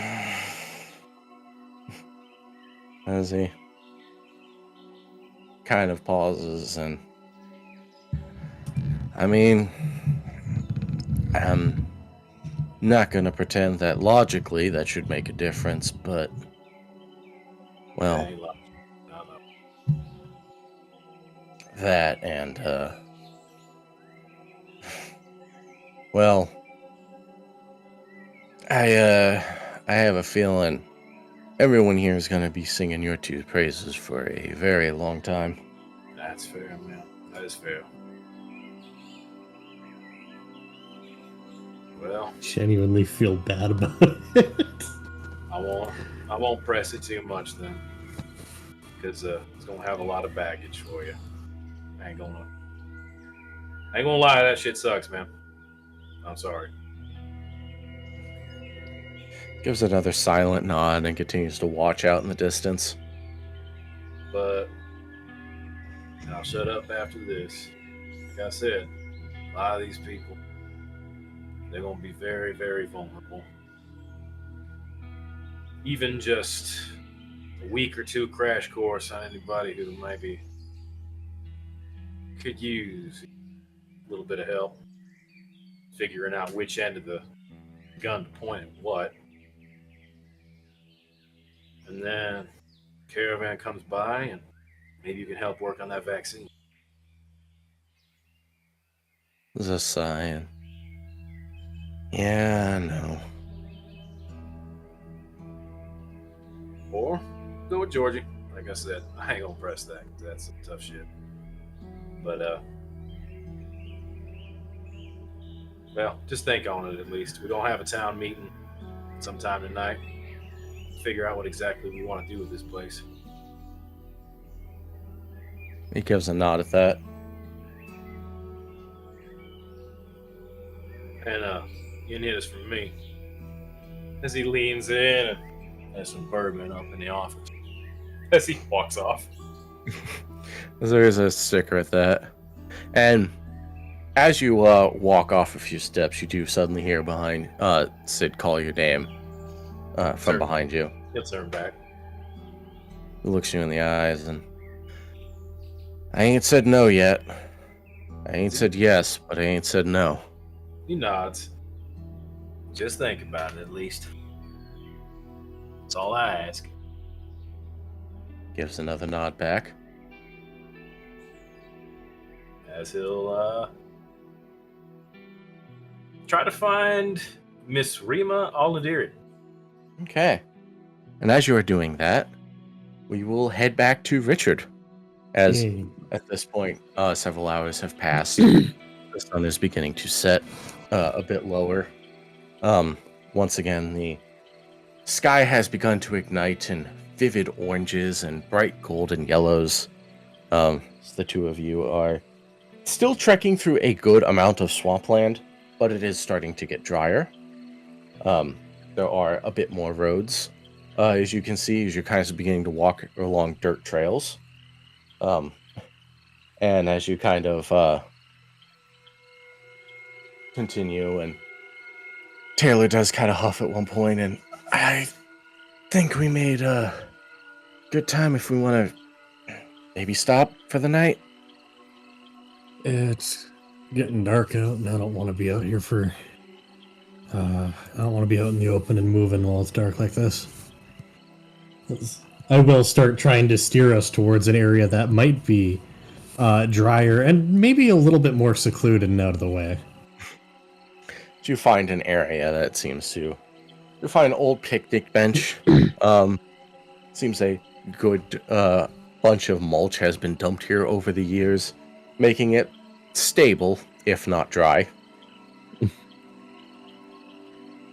Oh, good as any. When you say park bench, are we like by like a truck stop or something, or? Yeah, this seems to be like some random like alcove someone made, just okay, off the beaten path. Richard will drop his bag, seeming a little worn, as you know, even he hasn't walked for that long in a day for a while now. It's been a month. All right, let's I guess set up bed rules. In the past when I was traveling alone, how detrimental were campfires? Like, did it lure a lot of stuff, or? They're fine if you're awake, but you definitely don't want them going while you're asleep. Yeah. We're probably going to want to take shifts, keeping watch, but I'll take the first one. She's just, as she has rolled out her bedroll, proceeded to lay on top of it, not getting on, still completely fully clothed in her hiking outfit. It just kind of nods as she lays stomach down. He'll rummage through the backpack and set a bottle of water down next to her. As she does pull herself now to lay on her back, unscrews the top, drinks a good part of it, and so got what, one more day of doing that before we get to the car? Let's pace ourselves tomorrow. I just wanted to knock out the bulk of it today if we could.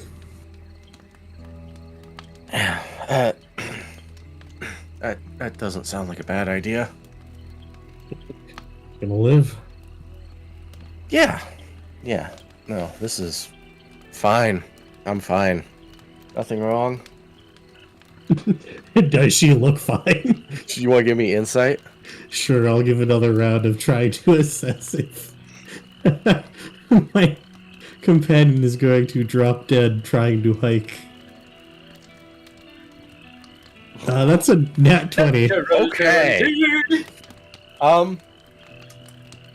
It's so Taylor, dumb. I did say, you know, she is in good health. She's not in any serious health trouble. That being said, this is someone who was used to sneaking around Margaritaville, you know, and doing stealth missions, not necessarily cross-country hiking for the majority of the day, in full leather jacket and jeans, and having not conditioned to it up to this point. But she doesn't really necessarily seem to want you to know that, especially considering someone might have been making remarks for today and yesterday about, you know, her potentially needing protecting, especially if you're not around. To be fair, he was clarifying she was going to be the one to be doing protecting. Yeah, but to be fair, you've also said it a couple different times without that clarification. Well, that's because he's stupid and worried about people. As he will shake his head as he watches her before he'll sit down on one of the benches.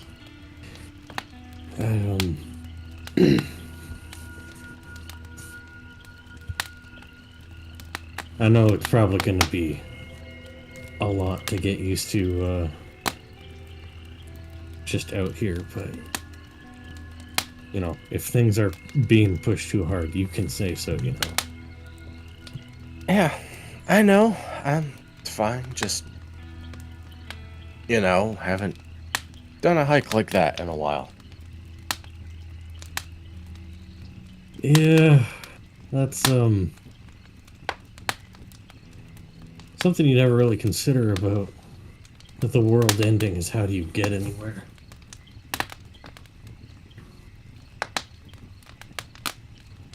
Oh wait. What was that? By car. Oh wait. Yes. She kind of nods at that, and yeah, it's also not something I've had to think about when you spend most of your life in Margaritaville. Yeah, but I really do mean it. Taylor, you don't have to prove yourself to me out here. You survived Margaritaville. I trust that you'll be okay out here. But, you know, the fact is, if you do have a hard time with something, it's dangerous out here too. You gotta let people know so we can keep each other's back. Yeah, I know. I'm fine, really. It's just is one more time she unholsters the gold and silver gun, kind of looks at it, and more to herself than to you, she murmurs, Margaritaville didn't have zombies. Yeah. Correction. It had 3. 4 for 5 actually technically. That's true. 6 if you include the one Richard killed. Oh yeah, the snorkel zombie. 7 if you include 7 that one if as you well. include the circle zombie. There's actually a lot of zombies in Margaritaville in retrospect. Taylor. As he'll think for a moment. I mean, if you want a comparison of how difficult it is to deal with zombies, it's honestly pretty 1-to-1 with what we did out on the boat. As she kind of thinks on that for a bit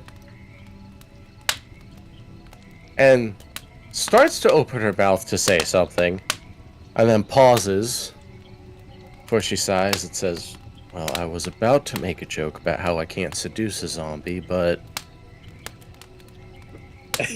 He does laugh at that himself. Yeah, that's... I don't think that quite works for all of them, though. Oh no, an injured woman. Oh no, I'm all alone. And so slow. And hobbled. He'll shake his head in amusement. Look, get some rest, and I'll give you a nudge in a few hours, and we'll take turns with things. alright, sounds good. I think he just falls into a quiet watching the area around him and occasionally just sneaking peeks at Taylor.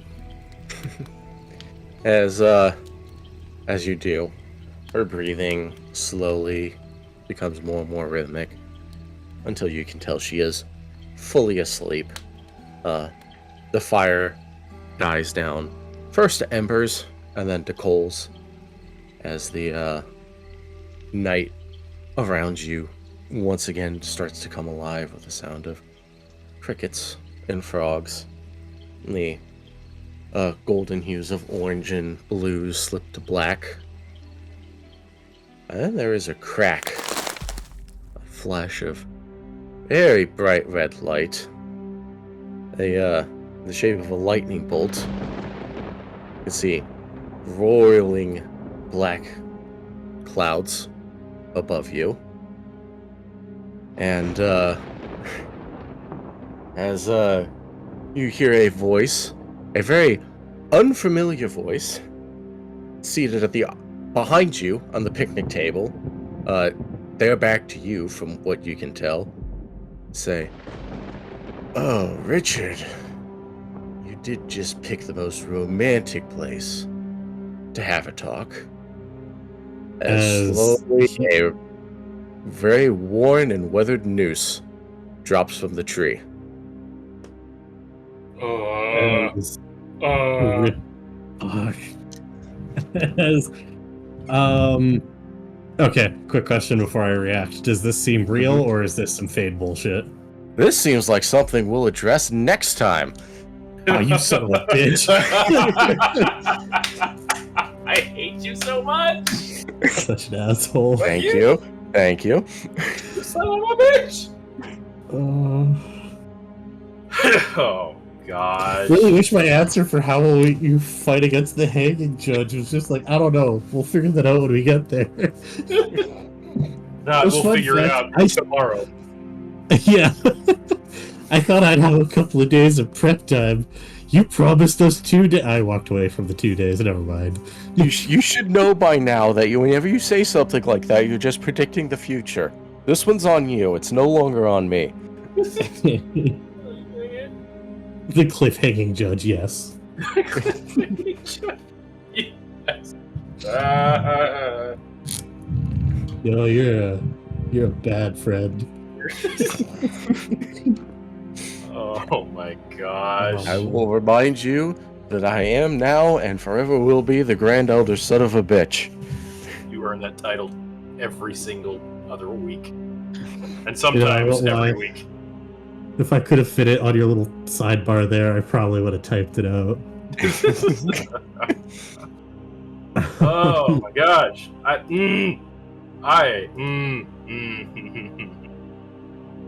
Here I was, all worried about organizing people to stay on a farm they were enslaved on not like a week ago. That suddenly feels like maybe.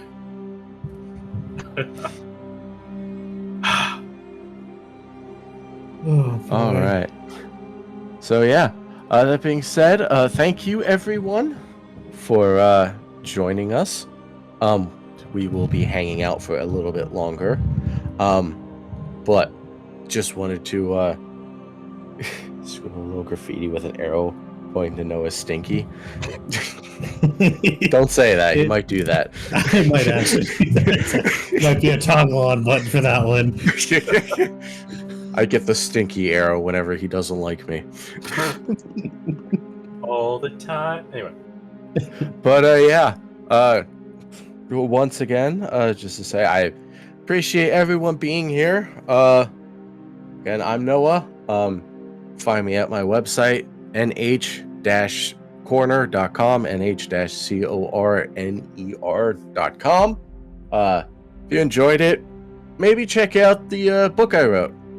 And the book I wrote with friends, because, yeah, I can guarantee you this madness is kind of 24/7, if that at all appeals to you. And Mackenzie? Yeah, I'm Mackenzie. I am the man who did all the art of this. And including art of the upcoming Stinky Arrow. Yes. I was Richard this session, and you can find my work at Moon Kanan on Twitter. You can actually find the links to our social medias below, along with the links directly to the Low Rollers YouTube, where there will be VODs, and also the link to Noah's book currently. Obviously, the Twitter and YouTube are on the left side there of the overlay as well. What about you, Brian? I'm Brian. I was John, and I don't really have anything to plug. So just thank you all for listening. Thank you for taking the time to give us a shot. and you all have a good night, day, or whenever you're listening to this.